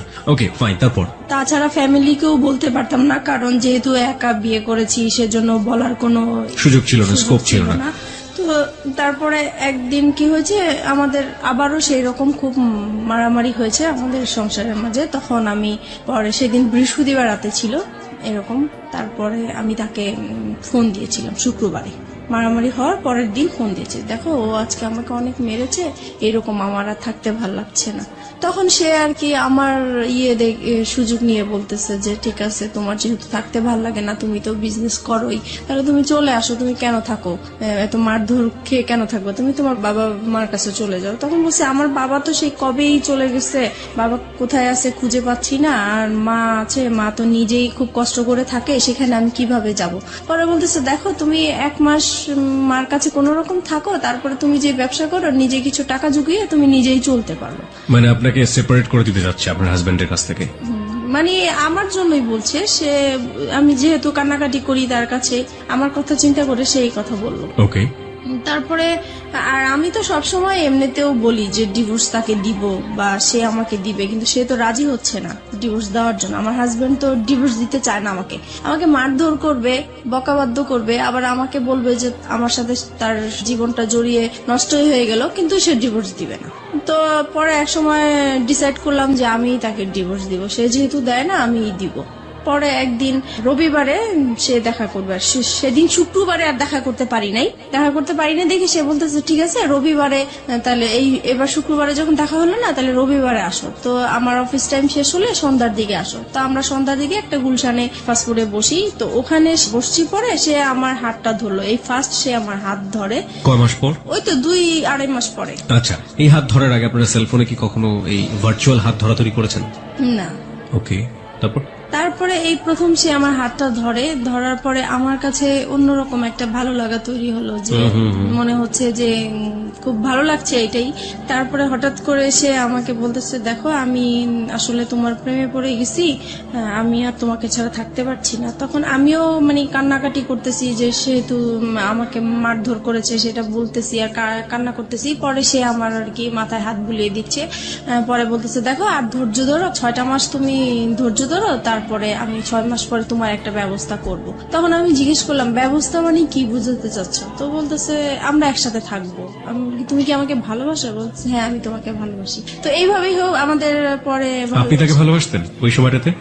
ওই বলার পর থেকে আমি প্রশ্ন করেছি যে আমার তো আসলে বিশ্বাস হচ্ছে না, তুমি আমাকে কিভাবে ভালোবাসো, আমার বিয়ে হয়েছে, বাচ্চা আছে, তোমার মতো আনম্যারিড ছেলে তো আমাকে কখনোই ভালোবাসার কথাই না। তো বলতেছে মানুষের ভালো লাগা তো কত রকমই হতে পারে, এটার তো শেষ নাই, তোমাকে আমার ভালো লাগছে, আমি তোমাকে বিয়ে করব, তবে আমার জন্য তোমাকে 6 মাস অপেক্ষা করতে হবে। তো আমি বলতেছি এত বছর যেহেতু কষ্ট করে আসছি, আমি 6 মাস পর্যন্ত কষ্ট করতে পারবো। তো এই বলে আমরা চলে আসছি। তারপর থেকেই আমাদের ভালোবাসা আসলে শুরু হয়। তারপরে ফোনে একের পর এক কথা বলা হয়, খুব ভালো লাগে। তখন আপনার হাজবেন্ডের সাথে আপনি? জি, হাজবেন্ডের সাথে। তারপরে থেকে মানে সে কথা না বললে আমার খুব কষ্ট হয়, যেদিন ফোন করতে না পারি সেদিন খুব কষ্ট হয়, দেখা করতে না পারলে কষ্ট হয়। তারপর থেকে আমরা কি করি, প্রত্যেক দিন দেখা করি।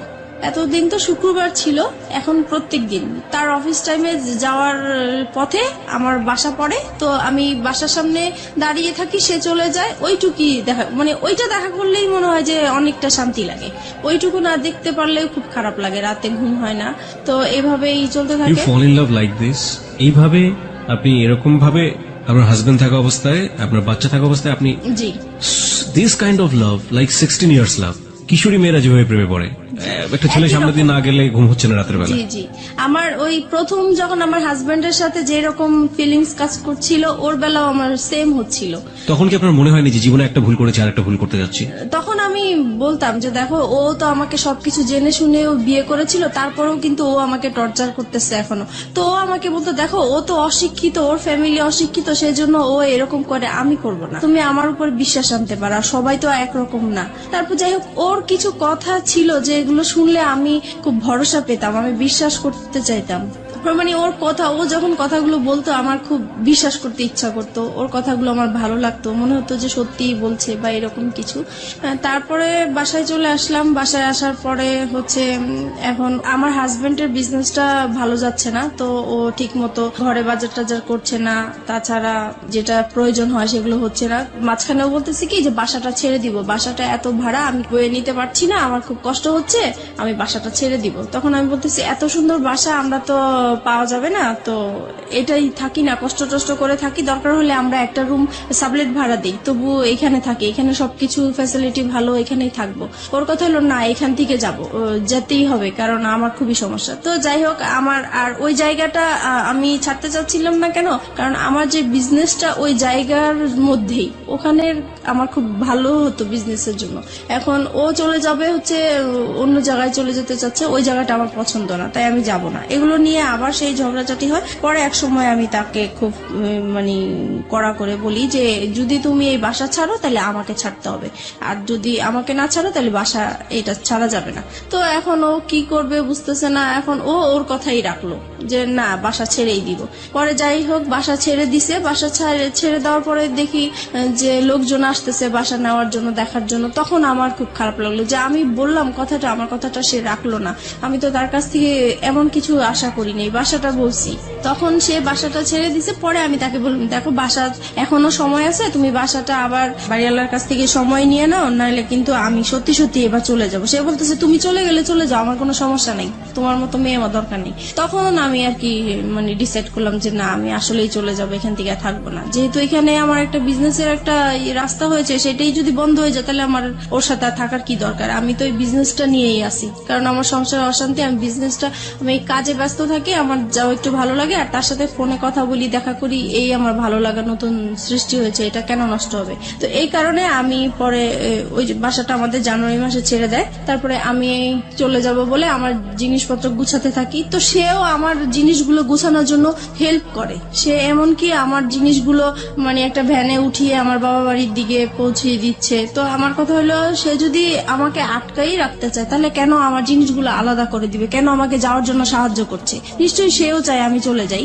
সে আমাকে কোনো বাধা দেয় নাই। আমি এইভাবে বাবার বাড়ি চলে আসছি। এখন বাবার বাড়ি মানে মার বাসায় চলে আসছি। এবং মার বাসায় আসাতে এখন সে পরে আমার মার কাছে এসে বলতেছে যে আপনার মেয়েকে আপনি জায়গা দিচ্ছেন, আপনার মেয়ে কিন্তু আমাকে ছেড়ে চলে আসছে। এখন আমি আপনাদের নামে কেস করব, আপনার মেয়ে আমার যত টাকা পয়সা গয়নাগাটি সবকিছু নিয়ে চলে আসছে, আমি আপনাকেও জড়াই দিব আপনি যদি আপনার মেয়েকে জায়গা দেন। এখন মা তো মানে প্রচুর রাগারাগি করতেছে আমার উপরে যে তোমরা নিজেরা কাজ করে এখন আমার উপরে বিপদ ফেলতেছো। এখন এই লোক তো ভালো না, সে যেটা বলে সেটাই করবে। এখন আমি কি করব? আমার তোমার বাবা নাই, তোমার একটা বড় ভাই নাই, আমাদের কোনো গার্ডিয়ান নাই, তাহলে এখন কে দেখবে আমাকে? এখন তুমি আমার বাসায় থাকতে পারবে না। তো এখন থাকতে পারবে না, এখন আমি কোথায় যাব? ওকে ছেড়ে আসছি, এখন আমার যাওয়ার জায়গা নাই, যেহেতু আমাদের কোনো রিলেটিভও নাই। তো কি করব আমি? পরে আমি ওকে ফোন দিলাম, আমি যার সাথে ভালোবাসার সম্পর্ক হয়েছে আমি তাকে ফোন দিয়েছি। ফোন দেওয়ার পরে ওকে বললাম যে দেখো আমার এখন কি করা উচিত, আমি তো বুঝতেছি না। এখন মার বাসায় চলে আসছি, এখন মাও আমাকে রাখতে চাচ্ছে না। তো বলতেছে যে তাহলে তুমি এক কাজ করো, তুমি একটা বাসা নাও। পরে আমি বলতেছি বাসা নিব, তো আমি টাকা কোথায় পাবো? আমি ভাড়া কোত্থেকে দিবে? এই মুহূর্তে তো আমার হাতে কোনো টাকা পয়সাই নেই। পরে বলতেছে ঠিক আছে, সেটা আমি দেখবো, তুমি আগে খোঁজো বাসা। তারপরে আমি হচ্ছে সাবলেটের মধ্যে বাসা খুঁজতে গেলাম ওখানে।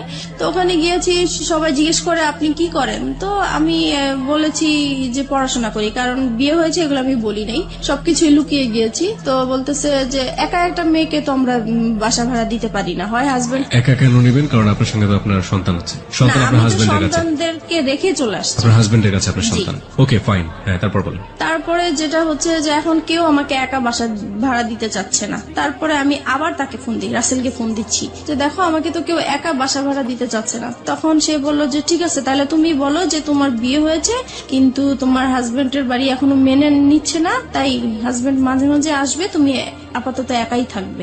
পরে এই কথার ভিত্তিতেই আমি আবার গেলাম, তারপরে একটা বাসা পেয়েও গেছি।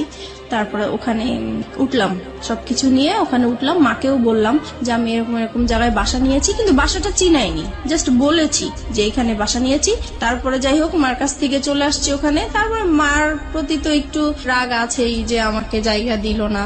তারপরে এখন যেহেতু রাসেলকে হাজবেন্ড হিসাবে পরিচয় করিয়ে দিয়েছি আমি ওখানে, আর এতদিন আমরা বাইরে বাইরে ঘুরতাম, তো এখন মনে হয়েছে নিজের কাছে যে এখন যেহেতু নিজেদের বাসা হয়েছে, কেউ এখন আসবে না, কেউ জানবে না, আর সবাই জানে হাজবেন্ড, তাহলে বাসায় আসলে সমস্যা কি? তারপরে আমার এই বাসায় আসা শুরু হলো রাসেলের। জি, রাসেলের। প্রিয় শ্রোতা, আমরা এই জায়গাটায় ছোট্ট একটা বিরতি নিচ্ছি। ভুল এবং অপ্রিয় সত্যের একেবারে মাঝ নদী, যদি বলি একটা নদী, সেটার মাঝ নদীতে নৌকা ডুবছে, সেরকম একটা জায়গাতে আমরা রয়েছি এই মুহূর্তে। হাজবেন্ড আছে, সন্তান আছে, নিজের ব্যবসা আছে এবং ফ্যামিলি আছে। সবকিছুর পরেও নিজের মনের ক্ষুধা এবং ভালোবাসার জায়গাটাতে, এবং যে ভালোবাসা এথিক্যাল পয়েন্ট অফ ভিউ থেকে পাপ বা অনৈতিক, সেই রকম একটা জায়গাতে জেনে শুনে বুঝে লম্বা একটা সময় ধরে এরকম একটা ভুল, যা একেবারেই মানা যায় না। কিন্তু কথা হচ্ছে, সে তো ভুল করেছে কিংবা অপরাধ করেছে, সে কারণেই সে কিন্তু যাহা বলিব সত্য বলিবতে এসছে। এরকম ভুল এবং অপরাধের মধ্যে যারা আছেন, তাদের জন্যই কিন্তু আজকের এই মিতা। প্রিয় শ্রোতা, আমরা ছোট্ট একটা বিরতি নিতে চাই, ঠিক 4 মিনিটের বিজ্ঞাপন বিরতি। এরপরে আমরা আবারও ফিরে আসছি যাহা বলিব সত্য বলিবতে। রাসেলের আপনার বাসায় আসা খুব বেশি সহজ হয়ে গেল, এবং রাসেলকে আপনি পরিচয়ও করিয়ে দিলেন যে ইনি হচ্ছে আপনার হাজবেন্ড। তার আগ পর্যন্ত রাসেলকে আপনি কতটুকু চিনতেন অ্যাজ এ হিউম্যান বিং হিসেবে, তার পরিবার সম্পর্কে এবং তার বাসা কোথায়, কি অবস্থা, ডিটেল কিছু জানতেন? তার বাসা কোথায় সেটা জানতাম, কিন্তু ওনার পরিবারের কারোর সাথেই আমার কখনোই কথা হয় নাই, ইভেন দেখাও হয় নাই। উনি যে কারণটা দেখাতো যে তোমার বিয়ে হয়েছে, বাচ্চা হয়েছে, এই মুহূর্তে যদি আমি কারোর সাথে পরিচয় করিয়ে দেই, তাহলে আমাদের সম্পর্কটা আর কন্টিনিউ করতে দিবে না, এখানেই স্টপ হয়ে যেতে হবে, তখন তুমিও কষ্ট পাবো, আমিও কষ্ট পাবো, আমরা এইভাবেই লুকিয়ে থাকি, যখন হয়ে যাবে তখন আমরা সবাইকে জানাবো। এবং এগুলো আপনি অন্ধের মতো বিশ্বাস করতেন? জি।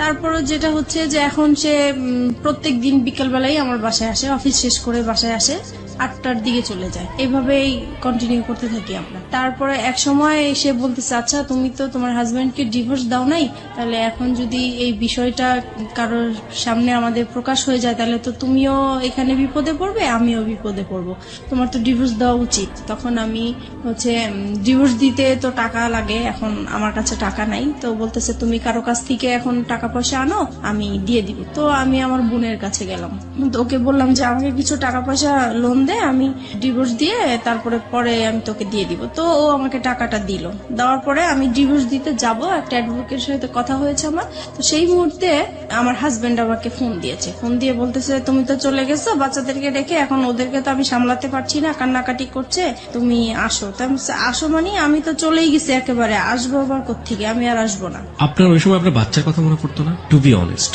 বাচ্চার কথা মনে পড়তো, কষ্ট লাগতো, কিন্তু মনে হতো যে সব সময় যে আমি আগে সেভ হয়ে নেই, তারপরে আমি একটা সময় আমার বেবিদেরকে আমি আমার কাছে নিয়ে আসবো। তারপরে হচ্ছে পরে আমি বলতেছি, ওকে বলছি যে আমি তো তোমাকে ডিভোর্স দিব, আমি আর আসবো না তোমার কাছে। তখন সে আমাকে বলতেছে, দেখো তুমি এতদিন যেহেতু কষ্ট করেছো, আর কটা দিন কষ্ট করো, আমার মেয়েটার তো ফাইনাল এক্সাম, এই এক্সামটা শেষ হোক, তারপরে তুমি আমাকে ডিভোর্স দাও। তো আমি রাজি হয়ে গেছি। রাসেল তারপরে এটা এগ্রি করে নিচ্ছে তার জায়গা থেকে। জি। ইজ ইট প্লেটোনিক লাভ? প্রথম কথা হচ্ছে, লাভ তো ব্লাইন্ড। আপনারা যখন কমিটমেন্টের জায়গাটায় চলে গেছেন যে আপনারা বিয়ে করবেন বা অমুক জায়গায় করবেন, তখন কোনোভাবেই রাসেলের জায়গাটা থেকে এটা আসা কোনোভাবেই সম্ভব ছিল না। রাসেল যেটা পারমিশন দিচ্ছে সেটা হচ্ছে আপনার সাথে আপনার হাজবেন্ডের কিছুটা সময় স্পেন্ড করা। আলটিমেটলি তো এটাই। এটা যদি আপনাকে লাভ করে থাকে, সেটা কিভাবে সম্ভব? ওকে ফাইন, আমি জানি না, বাট আমার কাছ থেকে যেটা মনে হয় ব্যক্তিগত জায়গা থেকে, if it is really love, then এটা সম্ভব ছিল। যাই হোক, কি হয়েছে না হয়েছে আমরা সামনের দিকে একটু যাই, কিন্তু খুব কনফিউজ হয়ে যাচ্ছে। তারপরে যেটা হয় হচ্ছে আমি আসা যাওয়া করতে থাকি আমার হাজবেন্ডের বাসায়। তারপরে এক সময় সে আসলে এটা একটা চালাকি করে আমার সাথে এই কাজটা করেছে। আমার মেয়ের এক্সামের যেই বিষয়টা, আসলে এটা পুরোপুরি তার একটা চালাকি। ওই আমি যেই টাইমটা তার বাসায় আসা যাওয়া করতাম, সে আমাকে ফলো করতো যে আমি আসলে কোত্থেকে আসি, কোথায় যাই। ওকে, এইটা ধরার জন্যই সে এই ইয়েটা করেছে। তো যাই হোক, এক সময় আমি যখন ওই বাসা থেকে চলে যেতাম, তখন সে পিছে পিছে আমার যে এইভাবে সে আসলে জানতে পারে যে শেষ পর্যন্ত আমি কোথায় আছি। তারপরে আরেকদিন ফোন দেয় যে বলতেছে, ওরা তো অনেকদিন ধরে না খেয়ে আছে, আমি তো রান্না বান্না করতে পারছি না, তুমি আজকে এসে একটু রান্না করো, আমাকে এই বলে নিয়ে আসলো। যাই হোক, আমি বাসায় আসলাম, রান্না বান্না করলাম। এখন বলতেছে, আমি তো খুব অসুস্থ, তুমি এক কাজ করো, ওদের এখানে থাকো, আমি ডাক্তার দেখিয়ে তারপরে তুমি আজকে থেকে যাও, কালকে যেও। পরে আমি তো থাকবো না, কোনো মতেই থাকবো না। পরে বলতেছে, না তোমাকে আজকে থাকতেই হবে। তো যাই হোক, আমি সেদিন রাতে ছিলাম। পরে এখানে কি হয়েছে, আমার ফোন থেকে আমার হাজবেন্ডের ফোনে ডাইভার্ট করা হয়, যেটা মানে আমার ফোনে যে কলগুলো আসবে সেটা ও টের পাবে, SMS যেটা আসে সেটা টের পাবে, ও এরকম একটা মানে কাজ করেছে। তো আমার ফোনে কখন ফোন আসে কখন কি হয় সেটা ও টের পায়, কিন্তু আমি এটা বুঝতে পারিনি এই বিষয়টা। এভাবে আসলে পরে রাসেলের নাম্বার জেনে গেছে ও, ট্র্যাকিং করেছে আপনাকে। জি। তো সেদিন রাতে আমাকে থাকতে বলেছে, তো সেই দিন হচ্ছে ও হসপিটাল থেকে আসছে, আসার পরে আমাকে বলতেছে যে আমার সাথে এখন তোমার ইয়ে করতে হবে, মানে ওকে, সে তার স্বামীর সম্পর্ক হ্যাঁ। অধিকার চেয়েছে। হ্যাঁ। তারপরে আমি বলতেছি যে না, আপনার সাথে তো আমি এটা করব না, কারণ আপনি করে বলা শুরু করেছেন তখন? তখন আপনি করেই বলতাম। তারপরে বলতেছি যে না, আমি তো আপনার সাথে এই কাজ করতে পারবো না। তখন বলছে কেন করতে পারবো না, তুমি এখন পর্যন্ত আমার ওয়াইফ। পরে আমি বলেছি যে না, আমি করব না তো করবোই না। এখন করব না দেখে সে আমাকে প্রচুর মারধর করলো, যে মশা মারে যে ব্যাট গুলো আছে সেই ব্যাট দিয়ে আমাকে পুরো ব্যাটটা ভেঙে ফেলে আমার শরীরের উপরে। পরে আমার নখ উল্টে যায়, আমার শরীর থেকে রক্ত পড়তে থাকে টপ টপ করে, অনেক মারলো। তারপরে আমাকে বলতেছে যে তুই কোথায় কি করিস, কোথায় থাকিস, সবকিছুই আমি জানি। নাও কাম টু দ্য পয়েন্ট। এতদিন তুই আমাকে এই আমার সাথে কোনো শারীরিক সম্পর্ক করিসনি, সেটার কারণটা আমি এখন খুঁজে পাইছি। তোর বাইরেই চাহিদা মিটে আসিস, এখন আমি বুঝতে পারছি। আজকের পর থেকে তুই এই ঘর থেকে কোথাও বের হইতে পারবি না, তুই এখানেই থাকবি। আমি তো প্রচুর কান্নাকাটি করতেছি, আমার কান্নাকাটি দেখে আমার বাচ্চারা ভয় পেয়ে গেছে, ওরাও কান্নাকাটি করতেছে। তারপর আমি বলতেছি যে এখন আমাকে যেতে দেন, নাহলে যে কোনো বিপদ হবে। পরে বলতেছে যে না, তোকে আমি যাইতে দিব না, তোকে আমি আটকায় রাখবো। আমার মোবাইল, আমার পার্স সবকিছু লক করে দিয়ে, আমাকে পর্যন্ত লক করে দিয়ে সে কোথায় কোথায় জানি 2 দিন ঘুরে আসলো। আমাকে 2 দিন পর্যন্ত বাসায় লক করে রাখছে। আমি এদিক দিয়ে রাসেলের সাথে যোগাযোগ করতে পারছি না, কারোর সাথে যোগাযোগ করতে পারছি না। পরে 2 দিন পরে আমি বললাম যে আজকে যদি আমাকে বের হইতে না দেন তাহলে যে কোনো বিপদ আপনার হবে। আর আমার মেয়েটা বলতেছে বাবা বাবা মাকে যেতে দাও, আর মাকে মেরো না, মাকে যেতে দাও, মা যেখানে ভালো লাগে মা সেখানেই চলে যাক, তুমি মাকে আর মেরো না। তো আমার মেয়ের কথা শুনে সে আমাকে ছেড়ে দিল। তারপরে আমার মোবাইল, আমার পার্স দিল, আমি চলে আসলাম। চলে আসছি, এই ফাঁকে সে কি করেছে, এই যে 2টা দিন সে যে বাইরে ছিল, সেই 2টা দিন হচ্ছে যে আমি যেই বাসায় ছিলাম সেই বাসায় এসে সে সবকিছু দেখিয়েছে। আমার বাচ্চা আছে, আমার বিয়ে হয়েছে, তার সাথে সবকিছু তাদেরকে দেখিয়ে বলছে যে সে এখন পরকীয়া করে এই লোকটার সাথে এখন থাকতেছে, আপনারা যদি আমাকে হেল্প করেন তাহলে আমি তাদেরকে একসাথে ধরতে চাই। তো আমার যে বাসায় আমি ভাড়া নিয়েছি সেই বাড়িওয়ালার ওই এলাকার কিছু বকাটে ছেলেদেরকে হাতে করেছে। তারপরে হচ্ছে আমি বলতেছে যে ও যখনই আপনার বাসায় আসবে সাথে সাথে আমাকে ফোন দিবেন, আমি চলে আসব। পরে আমি তো বাসায় যাওয়ার পরে সাথে সাথে রাসেলকে ফোন দিলাম যে তাহলে তুমি আসো বিকালে, এসে আমাকে ডিভোর্সের টাকাটা দাও, আমি ওকে ডিভোর্স দিব। তো ও পরে বিকালবেলা আসছে। এই সময় আমার বাড়িওয়ালা কি করছে, আমার হাজবেন্ডকে ফোন দিয়ে দিছে। পরে আমার হাজবেন্ড তো 2 বাচ্চাকে নিয়ে ক্যামেরা নিয়ে চলে আসছে, আমাদের ছবি তুলবে, পেপারে দিবে, এই সেই। তারপরে এই লোকজন আসলো, হুড় হুড় করে আমার বাসায় আসলো। আমি তো পুরো ভয় পেয়ে গেছি। আমি তো তাকে দেখে অবাক যে সে কিভাবে আমার বাসা চিনলো, কিভাবে আসলো।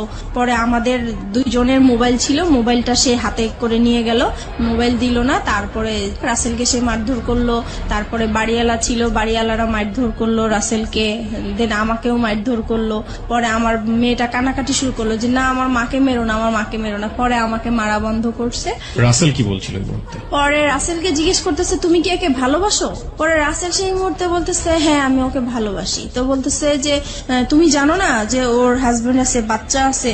পরে রাসেল বললো যে না, আমি তো জানি না তার হাজবেন্ড আছে, বাচ্চা আছে, আমি জানি না। এটা কেমন করে হয়? তুমি তার সাথে হাজবেন্ডের মতো ছিলা, তুমি তার দেখেও তো মানুষ বুঝতে পারে যে তার বিয়ে হয়েছে কিনা, বাচ্চা হয়েছে কিনা। পরে বললো যে হ্যাঁ আমি দেখেছি। তখন বলে এই তো তুমি 2 রকম কথা বলতেছো। পরে বলছে যে যাই হোক হয়েছে, আমি এখন ভালোবাসছি, এখন তুমি কি করতে চাও? পরে বলতেছে যে আমি কিছুই করতে চাই না। এখন ওই আমাদের বাড়িওয়ালার লোকেরা বলতেছে তাইলে তোমার সাথে ওর কি বিয়ে হয়েছে? এখন আমি বলতেছি হ্যাঁ আমাদের বিয়ে হয়েছে। কাদের বিয়ে হয়েছে? আপনার এবং রাসেলের? কারণ আমি এখান থেকে বাঁচার জন্য বলতে চাইছি। আপনি বললেন যে রাসেলের সাথে আপনার বিয়ে হয়ে গেছে, মানে আপনার এক একজন এক এক রকমের কথা বলতেছেন, দিক বিদিক হারা যাকে বলে। তারপর মানে ওই মুহূর্তে কি বলবো, কি বললে বাঁচতে পারবো এটা আসলে বুঝতে পারছি। এবং সবকিছু হচ্ছে আপনার ছেলে মেয়েদের সামনে। জি। আপনার মেয়ের বয়স কত তখন? তখন আমার মেয়ের বয়স 9 বছর। কোন ক্লাসে পড়ে? তখন সে কেজি 1-এ পড়ে। ও তো মোটামুটি বোঝে তাহলে কি হচ্ছে। এবং আপনার ছেলে? আমার ছেলে তখন 2.5 বছরের। তারপরে হচ্ছে রাসেলকে জিজ্ঞেস করতেছে তোমরা কি বিয়ে করেছো? পরে আমি বলছি যে হ্যাঁ আমরা বিয়ে করেছি। তো বলছে বিয়ে করেছো তো কাগজপত্র দেখাও। তো বলছে কাগজপত্র তার সাথে নিয়ে ঘুরি না, কাগজপত্র অন্য জায়গায় আছে, আমরা পরে দেখাতে পারবো। পরে বলতেছে না এখনই দেখাইতে হবে। তো বলছে এখন তো দেখানো সম্ভব না।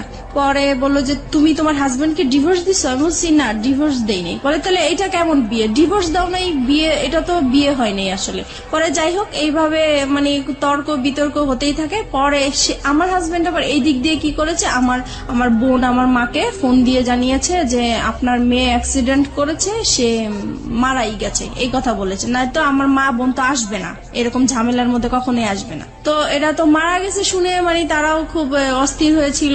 তারপরে তারা আসছে, এসে দেখে তো এই কাহিনী। পরে তো আমার বোন ওখানে সবার সামনে বোনের জামাই অপমান করলো যে তুমি এই টাইপের হতে পারবা, আমার বড় বোন হয়ে এরকম একটা কাজ করলা, কখনোই ভাবতে পারি নাই। তারপরে আমার বোনের জামাই যেটা মানে বুদ্ধি করলো যে এখন এখান থেকে বাঁচাতে হবে, এখন কিভাবে বাঁচানো যায়। তো বলছে যে এখন আমরা বিচার করব, হয় দুইজনকে পুলিশে দিব আর নয়তো বিয়ে দিয়ে দিব। এখন রাসেল বলতেছে না আমি ওকে বিয়ে করব না। পরে বলতেছে কেন বিয়ে করবেন না? আপনার ভালোবাসছেন, এতদিন ছিলেন, কেন বিয়ে করবেন না? পরে আমি ওকে বললাম যে কি ব্যাপার তুমি এইগুলো বলছো কেন? পরে ও আমাকে একপাশে আড়ালে ডেকে বলতেছে দেখো আমার এখান থেকে বাঁচতে হবে, এখান থেকে আমি যদি বাঁচতে পারি তুমিও বাঁচবা, এখানে আমাকে তুমি হেল্প করো, আমাকে যাওয়ার জন্য তুমি হেল্প করো। তারপরে আমি ওর কথা আবারও বিশ্বাস করলাম। তারপরে আমি পরে বলতেছি না আমরা বিয়ে করব না।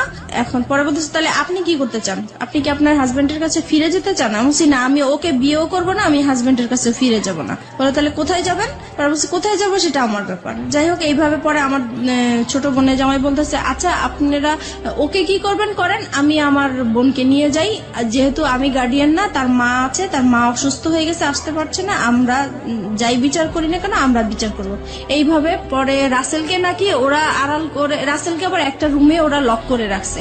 তারপর কিছুক্ষণ পরে রাসেলকে বলতেছে তোমার অ্যাড্রেস লিখো, তোমার ফোন নাম্বার লিখো, তোমার মা বাবাকে ডাক দাও, তারা আসুক, তারপরে তারা ছুটায় নিয়ে যাক। এখন রাসেলকে অ্যাড্রেস লিখতে বলছে, রাসেল অ্যাড্রেস লিখছে। তো এখন ওরা আবার চালাকি করে বলতেছে কি যে অ্যাড্রেস একবার লিখছে ওকে আরেকবার লিখতে দেন, মানে পরের বারও কি ঠিক লিখে কিনা বা ভুল লিখে কিনা এটার জন্য পরের বারও দেখে যে একই রকম অ্যাড্রেস লিখছে। যাই হোক তারপরে রাসেলকে একটা রুমে লক করে রাখছে। ওই আমাদের বাড়িওয়ালাটা কি করছে, ওই রুমটাতে যে রাসেলের সাথে কি যেন ফিস করে কথা বলার পরে রাসেলকে ছেড়ে দিল। পরে মানে বাড়িওয়ালাটা এসে বলতেছে যে না আসলে ছেলের কোনো দোষ নাই, ছেলে খুব ভালোই ছিল, ছেলেকে ছেড়ে দেন।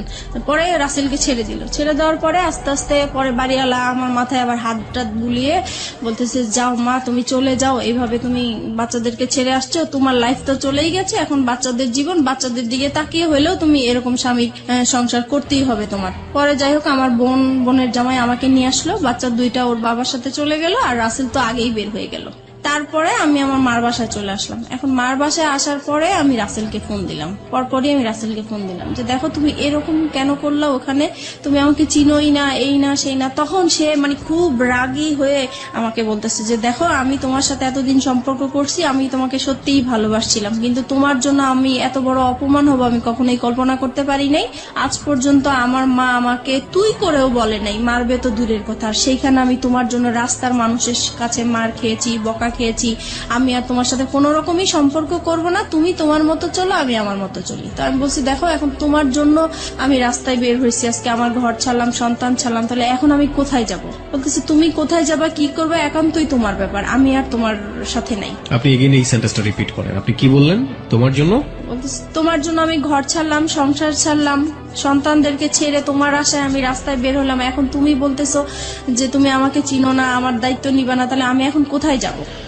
আমরা এই সেন্টেন্সটা এখানে দুইবার বলেছি প্রিয় শ্রোতা। This is a very important sentence of this কি বলা যেতে পারে, রিভিল অফ ট্রুথ। আমরা ফিরে যেতে চাই আপনার কাছে আবারও, বলুন। হ্যাঁ তারপরে সে বলতেছে না আমার পক্ষে আর তোমাকে নিয়ে এগিয়ে যাওয়াটা সম্ভব না। তো বলছি যে দেখো যাই কিছু হয়েছে না কেন এটা সব মানুষ করেছে, আমার কাছ থেকে তো তুমি কোনো খারাপ আচরণ পাওনি এই পর্যন্ত। বলছে না পাইনি। আমি তাহলে তুমি কেন এরকম করতেছো আমাকে? বলে আমি এত কিছু জানি না, আমি এই কথাটাই শুধু বলবো তোমাকে যে তোমার সাথে আমার আজীবন একটা সম্পর্ক থাকবে, আজীবন কথা হবে, কিন্তু কোনোদিন দেখা হবে না। তোমার কোনো যদি বিপদ হয়, তোমার টাকা পয়সা লাগে, আমি তোমাকে সেই দিকে হেল্প করব, কিন্তু তোমার সাথে আর এখন পর্যন্ত আমি আর কোনো সম্পর্ক রাখতে চাই না, ভালোবাসার কোনো সম্পর্ক রাখতে চাই না, একটা ফ্রেন্ডশিপ হিসাবে যতটুকু করার আমি করব।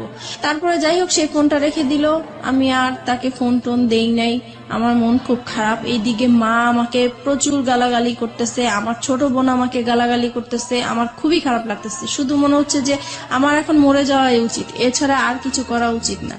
কিন্তু কি আর করবো বুঝতেছি না। একদিন পরে আমি তাকে আবার ফোন দেই, রাসেলকে ফোন দেই, খুব কান্নাকাটি করে আমি তাকে বলতেছি, দেখো যেভাবেই হোক তুমি আমাকে ভুল বুঝো না, তুমি এখন আমি কি করবো, আমি তোমাকে ছাড়া বাঁচবো না, তোমাকে এত ভালোবেসে ফেলছি, আমি তোমাকে ভুলতেও পারছি না, ভোলা সম্ভব না, আমি এখন কি করব, তুমি একটা উপায় আমাকে দাও, তুমি যেভাবেই হোক তুমি একটা কিছু করো। আর বলতেছে না, আমি আর কোনো মতেই তোমার সাথে সম্পর্ক কন্টিনিউ করতে চাই না। অনেক বুঝিয়েছি, সে কোনোভাবেই কিছু করবে না। যাই হোক, আমি পরে কি করব, বাসায় এইভাবে আসি। মা আমাকে বলতেছে যে তুমি এখন আমার ঘর থেকে বের হয়ে যাও, তোমার মতো মেয়ে আমার দরকার নাই। যেখানে আমাদের এই এলাকার মধ্যে কোনোদিন কেউ একটা খারাপ কথা বলতে পারে নাই, আজকে তোমার জন্য এলাকা তোমার হাজবেন্ড যখন আইসা বলছে যে তুমি মারা গেছো, আমি রাস্তায় ছিলাম, সেই রাস্তার মধ্যে আমি অজ্ঞান হয়ে পড়ে গেছি, সেখানে মানুষজন জিজ্ঞেস করছে কেন এরকম হয়েছে, সবাই জেনে গেছে, এখন আমি এই মুখ আমি কিভাবে দেখাবো, তোমার জন্য আজকে আমি এত অপমান হলাম, আমি তোমার মতো মেয়ে আমার দরকার নাই, এরকম বললো। পরে এখন আমি ভাবছি কি মার রাগ উঠেছে, হয়তো বা রাগ কমে গেলে পরে ঠিক হয়ে যাবে, কিন্তু না, একদিন দুদিন হয়ে গেল, সে আমার সাথে কোনো কথাও বলে না, আমি খেয়েছি কিনা সেটাও জিজ্ঞেস করে না। পরে আমার কাছে খুবই খারাপ লাগলো। পরের দিন সকালবেলা সে কি করলো, আমার যত জিনিসপত্র আছে সবই সে ঘর থেকে বের করে দিল। এখন আমাকেও বলতেছে যে এখন বের হয়ে যাওয়ার জন্য। পরে শেষ মুহূর্তে আমি আবার রাসেলকে ফোন দিলাম যে দেখো, আমি তো মার বাসায় আশ্রয় নিলাম, এখন মাও আমাকে বের করে দিচ্ছে, এখন আমি কি করব? বলে তুমি কি করবে এটা তোমার ব্যাপার, তুমি আজকের পর থেকে আমাকে আর ফোন দিবা না। তারপরে এইভাবে এখন আমি কি করব, পরে শেষ পর্যন্ত আমি আমার হাজবেন্ডকে ফোন দিলাম। এখন চিন্তা করলাম যে আমার তো আর কোথাও যাওয়ার জায়গা নাই, এখন আমার সেইখানে ছাড়া আর কোথাও যাওয়ার জায়গা নাই, কি করব এখন? পরে ওকে ফোন দিলাম, ও বলতেছে যে তুমি এখন কি করতে চাও? এখন বলছি যে আমি আপনার সংসারে ফিরে যেতে চাই। বলছে যে ঠিক আছে, তাহলে আসো, তোমার জন্য তো আমার রাস্তা সবসময় খোলা। তখন আমি বলছি যে একটা শর্ত আছে। বলতেছি কি শর্ত? আমি বলছি কি আপনার সাথে আমি মানে যাব, আবার নতুন করে সংসার করব, ঠিক আছে, কিন্তু আমি আপনার সাথে কোনো স্বামী স্ত্রী সম্পর্ক রাখতে পারবো না। পরে বলছে এটা কেমন কথা, মানে হাজবেন্ড ওয়াইফ থাকবো, সবাই জানবে, অথচ তোমার আর আমার মাঝে স্বামী স্ত্রী কোনো সম্পর্কই থাকবে না, এটা তো হবে না। পরে আমি বলছি না, এটা যদি মেনে নেন তাহলে আমি আপনার সংসারে ফিরে যাবো, নাহলে যাবো। পরে সে বললো যে ঠিক আছে, আমি রাজি। এখন সে হুট করে রাজি হয়ে গেল। যাই হোক, আমি যে উকিলের কাছে গিয়েছিলাম ডিভোর্সের জন্য, সেখানে যে আবার ক্যান্সেল করলাম, দুইজনে গেলাম, পরামর্শ নিলাম। উকিল বলল যে তোমরা ভালো হয়ে চলো, যে কোনো বিপদ হলে আমাকে আবার ফোন দিও। এত কিছুর পরও আপনার হাজবেন্ড আপনাকে মানলো, মেনে নিল। এবং এই মেনে নেওয়াটাকে আপনি ওই মুহূর্তে কি হিসেবে দেখেছেন? ওই মুহূর্তে দেখেছি যে না, আসলে সেই ভালো, আমি যত অন্যায় করেছি কিন্তু সে তো আমাকে মেনে এবং নিয়েছে। আপনি এমন একটা কন্ডিশন তাকে দিলেন যেটা কোনো হাজবেন্ডই কখনোই মানবে না। আপনি সেই কন্ডিশনও সে মেনে নিল এত কিছুর পরে। জি। তারপরে গেলাম। তারপরে যাওয়ার পর থেকে এখন যেটা হয়েছে, যে আগে আমি যত তার কাছ থেকে অবহেলা, অত্যাচার, টর্চারিং যা পেয়েছি, এখন দ্বিগুণ সে বেড়ে গেল। এখন সে কথায় কথায় আমাকে বলে, এতদিন তো তুই বেটা নিয়েছিলি, এখন কেন এই সেই, মানে বিভিন্ন টাইপের খারাপ ভাষায় গালাগালি করে। তারপরে খুব মারধর, আবারও সেই রকম মারধর। আমার মেয়েটা তখন তো বড় হয়ে গেছে, আমি আমার বাচ্চাদেরকে নিয়ে আলাদা ঘুমাই, সে আলাদা রুমে ঘুমায়। তো সেই মুহূর্তে আমার বাচ্চাদের সামনে এসে সে আমাকে খুব জোর জবরদস্ত করে, সে আমাকে খুব মারধর করে, আবারও সেই আগের মতন মারামারি। রুম কয়টা ছিল আপনাদের? একটাই রুম? না, আমাদের রুম ছিল 4টা। বাসা যে বাসায় ভাড়া থাকতেন সে বাসায় 4টা রুম? আপনাদের পার্সোনাল রুম কয়টা টোটাল? আমাদের পার্সোনাল রুম তো একটাই, মানে ওই রুমের মধ্যেই বাচ্চা কাচ্চা এবং আপনারা থাকতেন? না, আমি আমার বাচ্চাদেরকে নিয়ে থাকতাম আর ও আলাদা রুমে থাকতো। তার মানে 2টা রুম ছিল আপনাদের? জি। তাহলে এই যে এই কাজগুলো যখন হয় বা এরকম যখন, তখন বাচ্চা কাচ্চাদের সামনে মারধর কেন করবে, বা বাচ্চা কাচ্চাদের সামনেই কেন এই ডিমান্ড গুলো আসবে?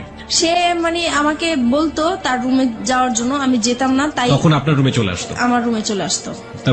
তারপরে যেটা হয়েছে, মানে এরকম জোর করতো। একটা সময় আমার বাচ্চারা জাগনা থাকতো, তারপরেও সে জোর জবরদস্ত করতো। আমি তাকে এত বলতাম যে দেখেন আমার বাচ্চাগুলো আছে, ওরা তো বুঝতেছে, কেন আপনি ওদের সামনে এরকম করতেছেন? বলতেছে তুই তো খারাপ হয়ে গেছিস, তুই যে খারাপ এটা ওরা জানার দরকার আছে, ওদের বোঝার দরকার আছে, সেই জন্য এরকম করি।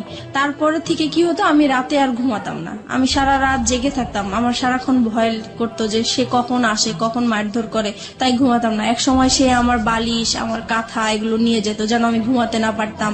সে মানে ফ্যান বন্ধ করে রাখতো, লাইট জ্বালায় আপনি এরকম রাখতো। ক্রেজি কেন হয়ে গেলেন? আপনি স্বামী হিসেবে তাকে মানছেন, স্বামীর অধিকার তাকে দিচ্ছেন না কেন? কারণ দিচ্ছি না, আমার শুধুই এটা মনে হচ্ছে যে তার জন্যই আমি আমার রাসেলকে হারালাম। সেই মুহূর্তে রাসেলকে মানে ভুলতে পারছি না, রাসেলের জন্য আমার খুব কষ্ট হচ্ছে। যেখানে প্রত্যেক দিন আমি রাসেলের সাথে দেখা হয়, একদিন দেখা না হলে আমার খুব কষ্ট হয়, সেই মুহূর্তে তার সাথে আমার কথা হচ্ছে না, দেখা হচ্ছে না। আর সে মানে রাসেল আমার সাথে এরকম বিহেভ করলো একমাত্র তার জন্যই, এটা মনে হয়েছিল আমার তখন সেই মুহূর্তে।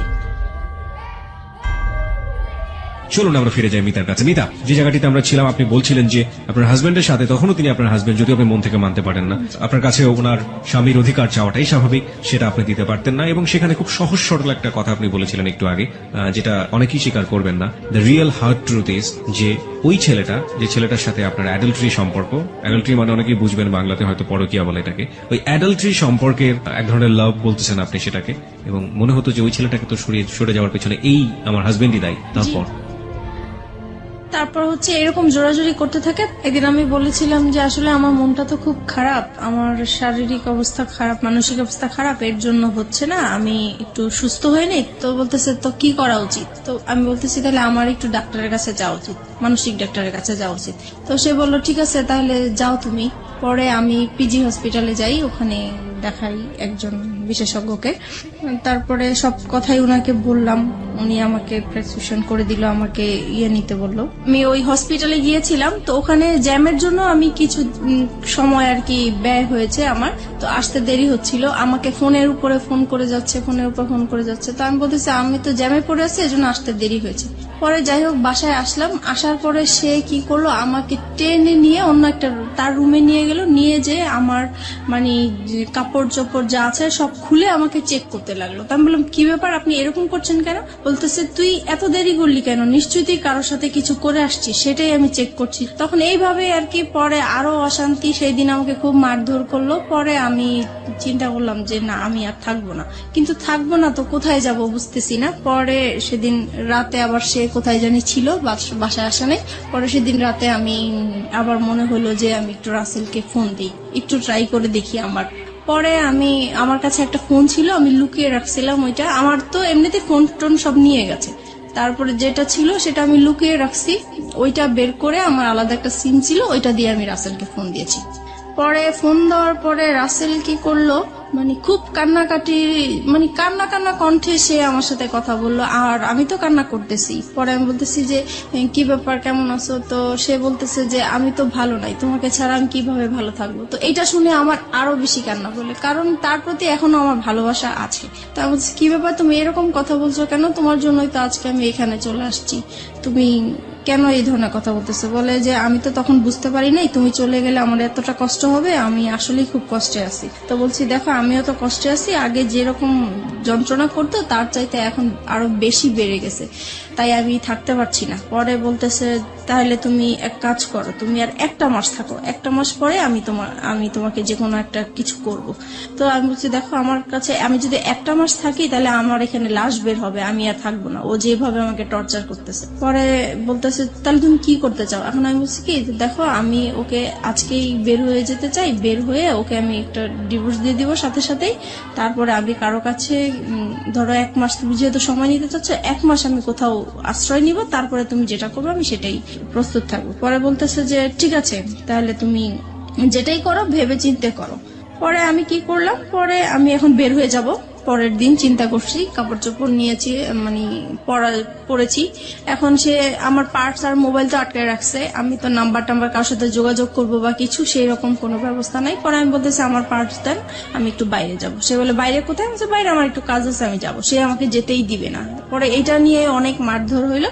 তারপরে বিকাল দিকে বলতেছে কি যে আচ্ছা ঠিক আছে আপনার পার্টস আপনার মোবাইল আমি সবই দিব, কিন্তু এখানে হচ্ছে আমার কথা শুনতে হবে। আমি কি যে কালকে আমরা আমার মেয়েটা যখন বাইরে যেতে চাচ্ছে তাহলে কালকে আমরা ঘুরতে যাই, তারপরে আপনি যা বলবেন তাই আমি শুনবো। তা বলছে ঠিক আছে তাহলে আমার মোবাইল আমার পার্টস আমার কাছে দিয়ে দিতে হবে। বলছে ঠিক আছে দিয়ে দিব। পরে আমি এই সেদিন শুক্রবার ছিল, স্কুল বন্ধ ছিল, তো সেই ফাঁকে আমরা ঘুরতে বের হয়েছি। আর আমার উদ্দেশ্য ছিল যে আমি কোন রকম ঘর থেকে বের হতে পারলেই হয়েছে। এই পরে আমি ওদের সাথে এর জন্য রাজি হয়েছি যাওয়ার জন্য। পরে আমি যখন বাইরে বের হলাম, বের হওয়ার পরে কিছু দূর আসার পরে আমি বলতেছি আপনারা আপনাদের মতো যান, আমি আমার মতো যাই। সে তো এই খেপে গেছে, কি ব্যাপার, মানে কি বলতে চাচ্ছ? আমি বলছি, আমি আর আপনাদের সাথে যাব না। কোথায় যাবো? আমি আমার মতো যাব। কোথায় যাব? আমি যেখানেই যাই আমি আপনার সাথে আর যাবো না, আপনার সাথে থাকবো না। এই বলার পরে সে রাস্তা, তখন জুমাবার ছিল, শুক্রবার, সবাই নামাজ পড়ে আসতেছে। এই সময় আমাকে রাস্তার মধ্যে অনেক মারধর করলো। আর রাস্তার মানুষ নামাজ পড়তেছে, পড়ে যাচ্ছে, সবাইকে আমি মানে এত কান্নাকাটি করে বললাম যে আমাকে একটু হেল্প করেন, কেউ আমার দিকে মানে সাহায্যের হাত বাড়িয়ে দিল না। সবাই শুধু বললো যে আপনারা স্বামী স্ত্রী ঝগড়া করছেন, বাসায় যে করেন, এটা বাহিরে নিয়ে আসেন না, মানুষ খারাপ বলছে। কিন্তু আমি যে বাসায় কতটা অত্যাচার হচ্ছি সেটা তো মানুষ বুঝতেছে না। আমি বলার চেষ্টা করতেছি, কেউ আমাকে মানে হেল্প করতে চাচ্ছে না। যাই হোক, তারপরে পরে আমি বললাম যে ঠিক আছে, আমি আসলে যাচ্ছি আমার অ্যাডভোকেটের কাছে, আমাকে যেতে দেন। পরে সে বললো যে ঠিক আছে আমিও যাবো। আমি বলছি, তো চলেন যাই। পরে রাজি হলো, পরে রিক্সা নিল, আমরা রিক্সার মধ্যে উঠলাম। পরে রাস্তায় যে সার্জন থাকে, আমি হঠাৎ করে সার্জনকে দেখে রিক্সা থেকে নেমে গেলাম। পরে আমি সার্জনকে বললাম যে আপনি আমাকে একটু হেল্প করতে পারেন? তো বলে কি বিষয়? আমি বলছি, আমার হাজবেন্ড ওয়াইফের একটু ঝগড়া চলছে, আমি আসলে ওর সংসার করতে চাচ্ছি না, কিন্তু আমাকে ঘর থেকে বের হতে দিচ্ছে না, আমাকে ডিভোর্সও দিতে দিচ্ছে না। পরে বলছে যে এটা তো আসলে ফ্যামিলি সমস্যা, এটা তো আমরা কিছু করতে পারি না। আমি বলছি না, আমি আসলে ওর সাথে কোনো মতেই যাবো না, আপনি যে কোনো আমাকে একটা হেল্প করেন। পরে ওনারা সেটা হচ্ছে রামপুরা থানার এরিয়াতে, তখন সে থানায় ফোন দিয়েছে। পরে থানা থেকে গাড়ি আসছে, পরে আমাকে নিয়ে গেছে থানায়। পরে থানায় যাওয়ার পরে আমার বাচ্চারাও আমার সাথে ছিল। যখন থানায় গিয়েছি তখন ওই পুলিশরা জিজ্ঞেস করতেছে কি ব্যাপার, আপনার সমস্যা কি? তারপর আমি সবকিছু খুলে বললাম। এখানে একটা জিনিস আমি মিস করে গেছি, যেদিন বৃহস্পতিবার দিন রাতে সে যখন আমার সাথে মানে রাতে এসছিল জন্য, তখন আর কি আমি দেখে সে পরে আমার রুম থেকে চলে গেছে। চলে যাওয়ার কিছুক্ষণ পরে যখন আমি ঘুমায় পড়ছি, তখন সে কি করছে, ওই যে মশলা বাটে পাটা পুতা যেটা বলা হয়, ওইটা নিয়ে আসছে, আমার মাথায় বাড়ি দিয়ে আমাকে মেরে ফেলবে। পুতা দিয়ে মেরে ফেলতে চাইছিল, সেটা আমার মেয়ের জন্য আমি বেঁচে গেছি। তারপরে শুক্রবারে আমি ডিসাইড করলাম যে এখানে আর আমি থাকবো না, যেহেতু আমার জীবনের ঝুঁকি হয়ে যাচ্ছে। তারপর সেই ঘটনাগুলোই আমি থানাতে বললাম। তারপরে উনারা বলল যে আমরা শিওর আপনারা আর 1 মাস 2 মাস পরে আবার মিলে যাবেন। আমি এরকম কেস অনেক দেখেছি, কিন্তু আপনারা উনার নামে মামলা করা বা জিডি করা এটা ঠিক হবে না, আপনারা মিলে যান। ওনারা অনেক বোঝাচ্ছে আমাকে মিলে যাওয়ার জন্য, কিন্তু ওনাদের জায়গা থেকে এটা হ্যাঁ, পারফেক্ট। তারপরে ওনারা জিডি লিখবেও না, বলতেছে না আমরা লিখবো না। পরে যাই হোক অনেক কিছু বললাম আমি, তারপরে লিখলো, জিডিটা লিখলো। লেখার পরে পরে আমাকে বলতেছে যে আপনি এখন কোথায় যাবেন? আমি এখন আমার একটা দুঃসম্পর্কে বোন আছে, ওনার বাড়িতে যাব, ওখান থেকে যেয়ে আমি তাকে ডিভোর্স দিব। বলছে যে ঠিক আছে, আপনি যখন থাকবেন না তাহলে তো আর জোর করার কিছু নেই, আপনি চলে যান। আমি বলছি যে দেখেন, আমি এখন যদি চলে যাই, সে আমার পিছে পিছে যাবে, রাস্তায় একটা সিন ক্রিয়েট করবে, আপনারা আমি যাওয়া পর্যন্ত ওনাকে আটকে রাখেন। তো বলছে ঠিক আছে আমরা করতেছি। পরে ওকে আটকে রাখছে, আমি চলে আসছি আমার একটা দুঃসম্পর্কের বোনের বাসায় চলে আসছি।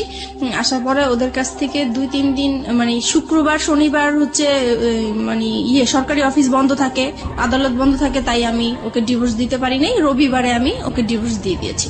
ওকে, তারপর ডিভোর্স দেওয়ার পরে আমি পরে রাসেলকে জানিয়েছি যে দেখো আমি ওকে ডিভোর্স দিয়েছি, আমি চলে আসছি। পরে বলছে ঠিক আছে, তাহলে তুমি এখন কি করতে চাও? তুমি যদি এখন ঢাকায় থাকো তাহলে তো তোমাকে ধরে নিয়ে আবার, আর ডিভোর্সের বিষয়টা আমাকে উকিল বলেছে যে 3 মাসের মধ্যে যদি আপনাদের আবার মিল হয়ে যায় তাহলে এই ডিভোর্সটা ক্যান্সেল হয়ে যাবে, আর 3 মাসের পরে যদি কিছু হয় তাহলে ডিভোর্সটা সম্পূর্ণ হবে।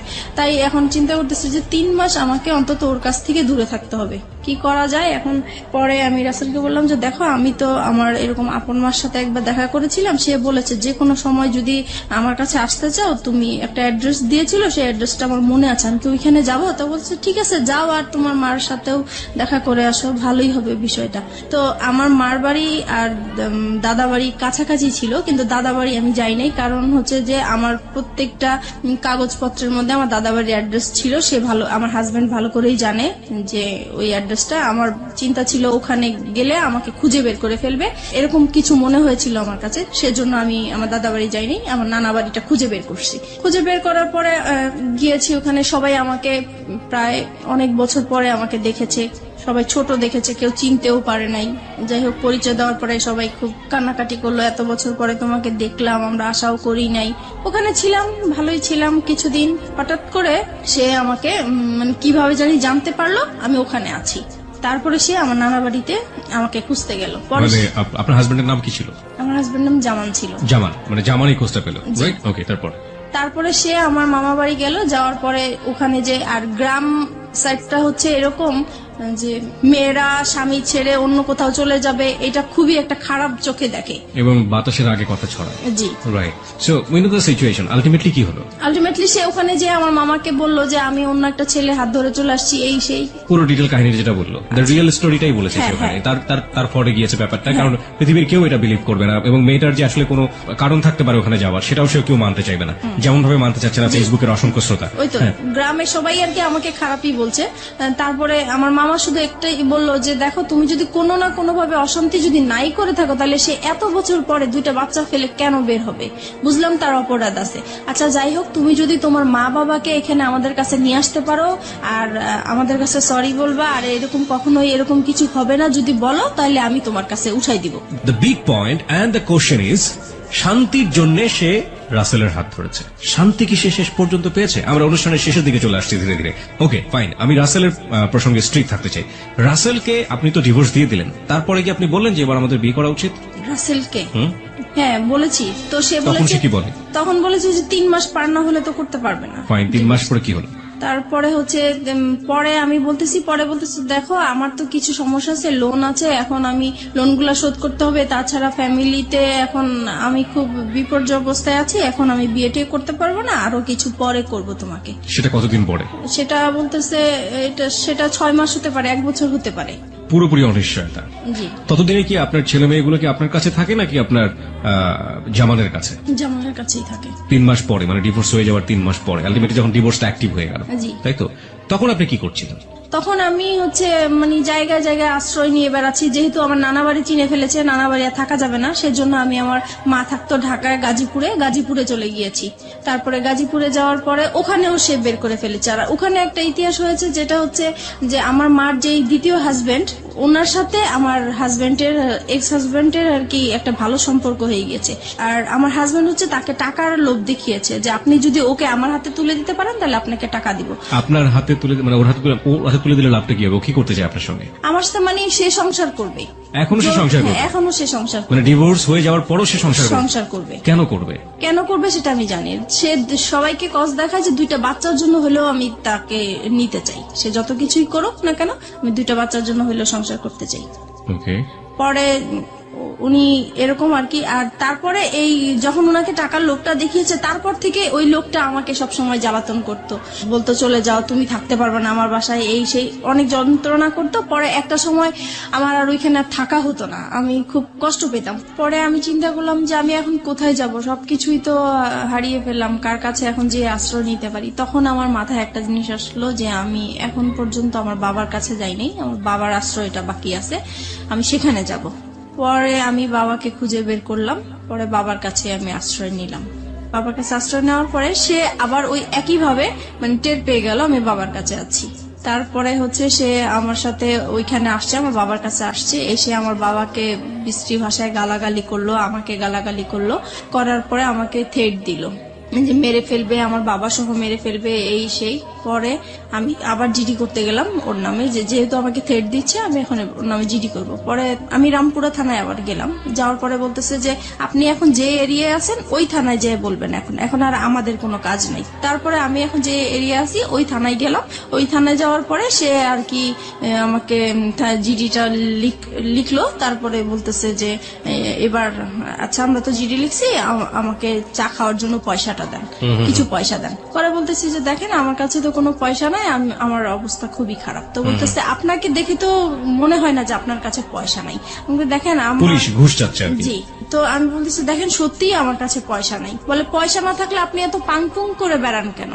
তো বলছি এটা তো আমার অভ্যাস হয়ে গেছে, এখন আমি যদি ভালো থাকতে চাই, এখন আমি কিভাবে খারাপ থাকবো, ইচ্ছা করে কিভাবে খারাপ থাকবো? বলে অত কিছু বুঝি না, আমাদের চা খাওয়ার জন্য পয়সা দিতেই হবে। তো আমি পরে পার্সটা ওনাকে দেখিয়ে দিলাম যে দেখেন এই যে আমার সত্যি আমার কাছে টাকা নেই। পরে যাই হোক উনি কোন রকমের জিডিটা লিখে আমার কাছে একটা পেপারস দিল, দিয়ে পরে বললো যে এবার আপনি যান। পরে বলতেছে আচ্ছা আরেকটা, পরে লাস্টের দিকে ডেকে বলতেছে আপনার হাজবেন্ড আপনাকে কোথায় এরকম করছে, রাস্তায় হয়রানি করেছে? তা বলছি এটা এয়ারপোর্ট এলাকায় করেছে। বলতেছে তাহলে আপনি এক কাজ করেন, আপনি এয়ারপোর্টে একটা যায় জিটি করেন ওনার নামে। পরে আমি কি করলাম, আমি সাথে সাথে আবার এয়ারপোর্ট থানায় গেলাম। তো এয়ারপোর্ট থানায় গিয়েছি, পরে বলেছি সব বিষয়টা। পরে বলছে তাহলে তো আপনি ওখানে জিডি করেছেন, এখানে জিডি তো বারবার তো জিডি হয় না। তো বলছে উনারাই পাঠাইছে, আমি এখন কি করব।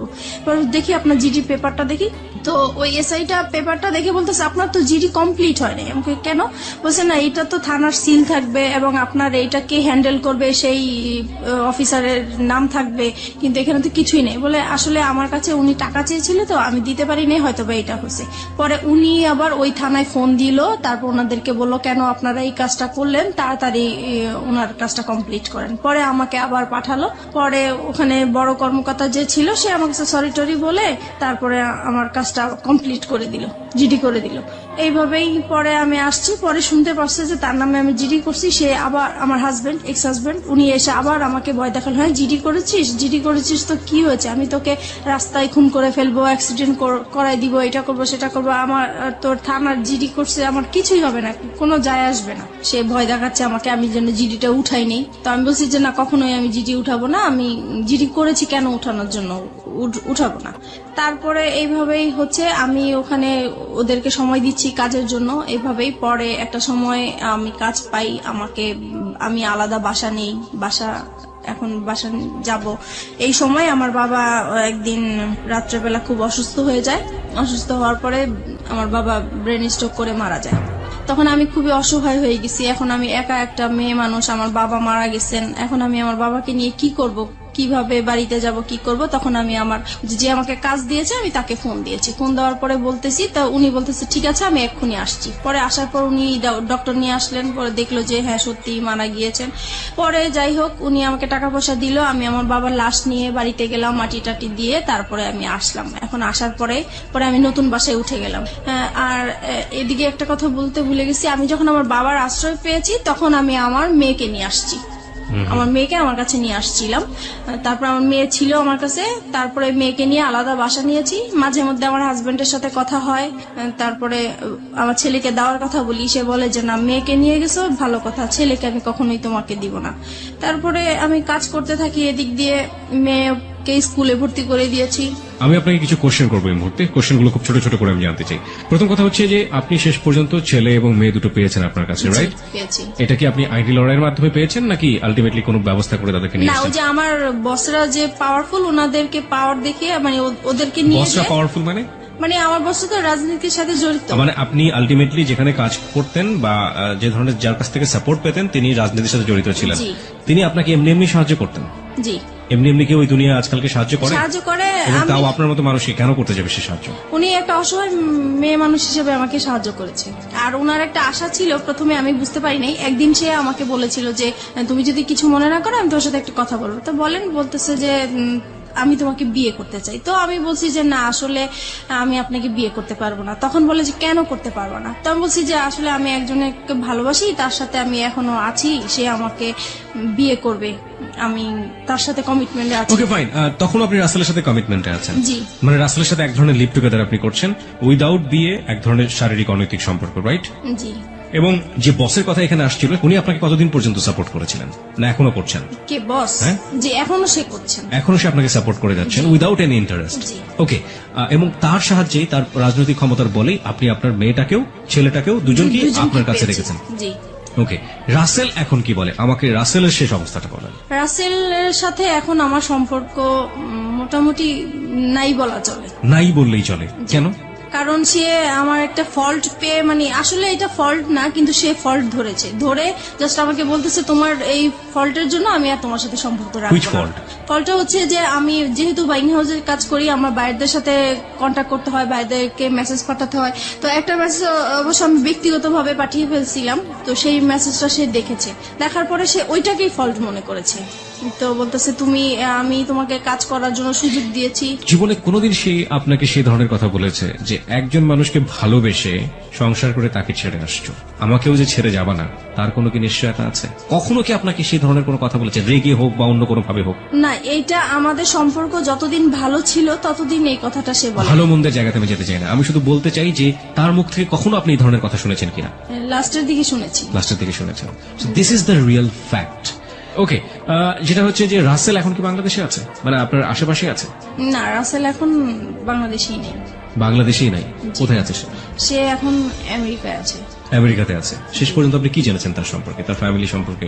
সে লাস্টে আমাকে যখন সে যেদিন চলে যাবে সেদিন আমাকে ফোন দিয়ে বলতেছে, দেখো ওই ফোন টোন বা SMS ওগুলো আসলে কিছুই ছিল না, তুমি আমাকে সরাসরি যদি তোমাকে বলি আমি বাইরে চলে যাচ্ছি, আমাকে তো যেতে দিবে না, তাই আসলে ওইরকম কিছু বলা হয়েছে।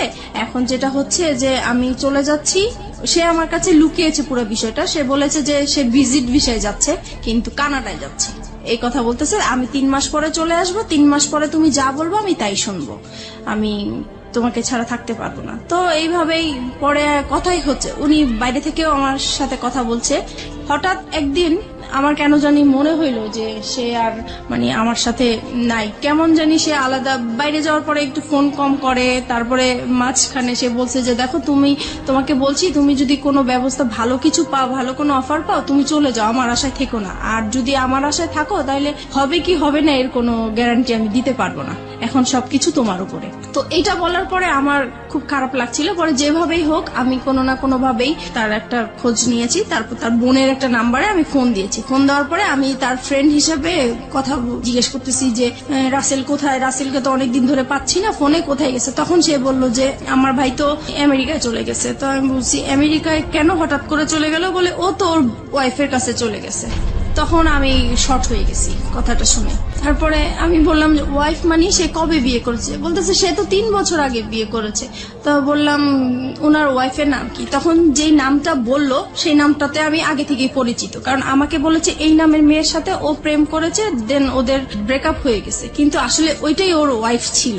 আর যখন ব্রেকআপ হয়ে গেছে তখনই ওর বউ বাইরে চলে গিয়েছিল, সেই টাইমটা সে আমার সাথে পাস করেছে। এখন বুঝতে পারছি যে সে মানে আসলে টাইম পাস করার জন্যই আমার সাথে রিলেশন করা। এত বড় ভুল একজন মানুষ কখন করতে পারে, মানে আমি ঠিক জানি না। ভালোবাসলেই বোধহয় সম্ভব না। লাভ রানস ব্লাইন্ড একটা কথা আছে যে ভালোবাসা হচ্ছে অন্ধ, এবং একটা মানুষকে কতটা অন্ধ করে দিলে একটা মানুষ এই কাজটা আসলে করতে আমি পারে। ওর ভালোবাসার অন্ধ ছিলাম। ও এরকম কিছু কথা বলতো যা আমার কাছে খুবই মানে ভালো লাগতো এবং বিশ্বাসযোগ্য ছিল। আর যেহেতু ওকে আমি বারবার বলেছি আমি এই সমস্যাগুলো আমার হাজবেন্ডের কাছ থেকে পেয়েছি, দেন ও আমাকে মানে সবসময় ফ্রিডম দিত, সবকিছু আমি যা বলতাম তা মেনে নিত See, সবকিছু। this is the fact. এখন আপনি তো বুঝতে পারছেন যে কেন মেনে নিত। জি।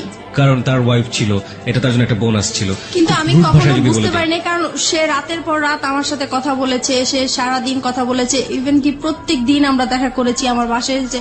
আমি কখনো বুঝতেই পারি নাই যে সে ম্যারিড পার্সন হতে পারে। রাইট, ম্যারিড পার্সন না হলেও আপনার জন্য এটা একটা ভুল ছিল। সে আপনাকে বিয়ে করেনি, এটা অবশ্যই। আপনাকে কমিটমেন্ট দিয়েছে, কমিটমেন্ট রাখেনি। This are all fault. Lastly কি অবস্থা বলেন তো আপনি আমাকে? লাস্ট যেটা হচ্ছে এখন সে মানে আমি যে জানতে পেরেছি তার বিষয়গুলো আমি তাকে জানতে দেই নাই, বুঝতে দেই নাই। আমি এখনো তার সাথে কথা বলে যাচ্ছি, এখন আপনি তাকে লাভ করেন? এখনো তাকে লাভ করি, এবং আমার মানে এখনো মনে হচ্ছে যে আমি তার জন্য সারা জীবন অপেক্ষা করে যাব, কেন? কারণ তাকে আমি অন্ধের মতো ভালোবাসি। এই জায়গাটায় যদি পাবলিক আপনাকে গালি দেয়, গালমন্দ করে, আমার কিচ্ছু বলার নেই। I will inspire them to be honest. But আপনি যে কারণে আজকে এখানে এসছেন, ভুলের জায়গাটাতে আপনার ভুলটা কোথায় ছিল সেই জায়গাটা আমি আপনাকে স্যালুট করি। এই ভুলের জায়গাটা আপনি একেবারে শেষ দিকে এসে আমাদেরকে আরেকবার স্মরণ করিয়ে দিন। আপনি কি মনে করেন আপনার ভুলটা কোথায় ছিল, অপরাধটা কোথায় ছিল? আমার অপরাধটা ছিল যে আমার সংসারেই থাকা উচিত ছিল, যত অশান্তি হোক আমি যদি একটু স্যাক্রিফাইস করতাম আমার সংসারটা টিকে যেত। আর দ্বিতীয় ভুল করেছি যে আমি তাকে ভালোবেসেছি, আমার তাকে ভালোবাসা উচিত হয় নাই। আর যেহেতু সে সবকিছু আমার কাছে লুকিয়ে রেখেছে, তার পরিচয় না জেনে এরকম অপরিচিত একটা মানুষের সাথে সবকিছু করাটা আমার ঠিক হয়নি। আপনি কি পারবেন আপনার সন্তানদেরকে সঠিক উত্তর দিতে যে আপনি এগুলো কেন করেছেন? আজকে লাখো মানুষের কাছে আপনি জবাব দিচ্ছেন। আপনার সন্তান যদি কখনো আপনার সামনে দাঁড়ায় জিজ্ঞেস করে, আমি কখনোই কিছু বলতে পারবো না। That is the ultimate penalty of you. আর কিচ্ছু লাগবে না। That is the ultimate penalty. Because আমি ধরে নিচ্ছি আপনার হাজবেন্ড ভালো ছিল না। দেখুন কতগুলো সমাধান হতে পারতো। আপনার হাজবেন্ড খারাপ ছিল, আপনি তাকে ডিভোর্স করে দিতেন। হ্যাঁ, ডিভোর্স করে দিয়ে আপনি আলাদা থাকতে পারতেন। আপনি একটা লম্বা সময় নিতে পারতেন, দুজনের সেপারেশনে থাকতে পারতেন লম্বা সময়ের জন্য।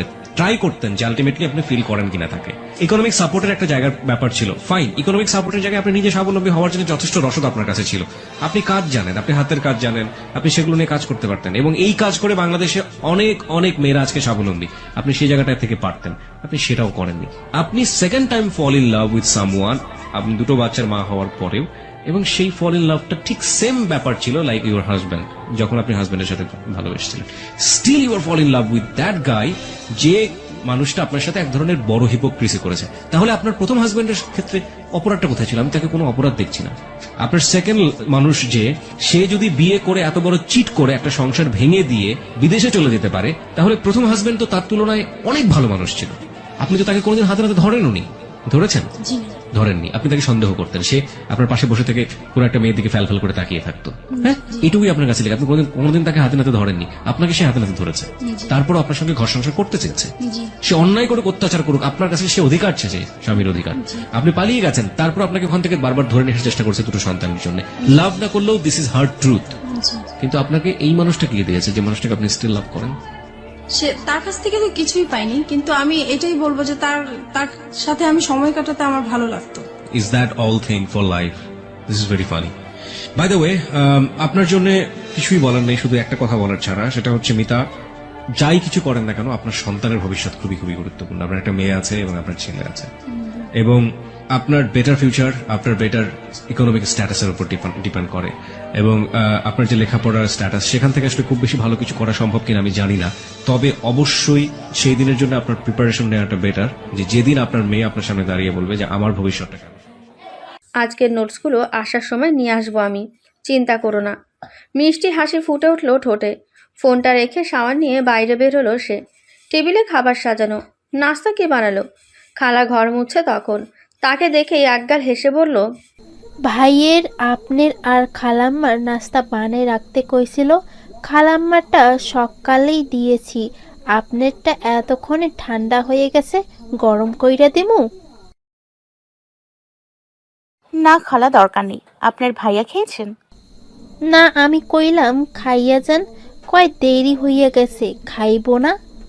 রাত্রির মন খারাপ হয়ে গেল। মানুষটা না খেয়ে চলে গেছে। এমনিও দুপুরে ঠিক মতো খায় কিনা জানে না। কতবার বাসা থেকে খাবার বানিয়ে দিতে চেয়েছে, নেবেই না, জেদি একটা। ইস, তার ঘুমটা সকালে ভাঙলো না কেন? মানুষটার এতটুকু খেয়ালই রাখতে পারে না সে। ধ্যাত, সারাদিন এঘর ওঘর করেই কাটলো। বিকেলের দিকে আলমারি খুলে বসলো রাত্রি। বিয়ের শাড়িটা হাতে নিয়ে উল্টে পাল্টে দেখলো পাক্কা 30 মিনিট যাবৎ। আলমারি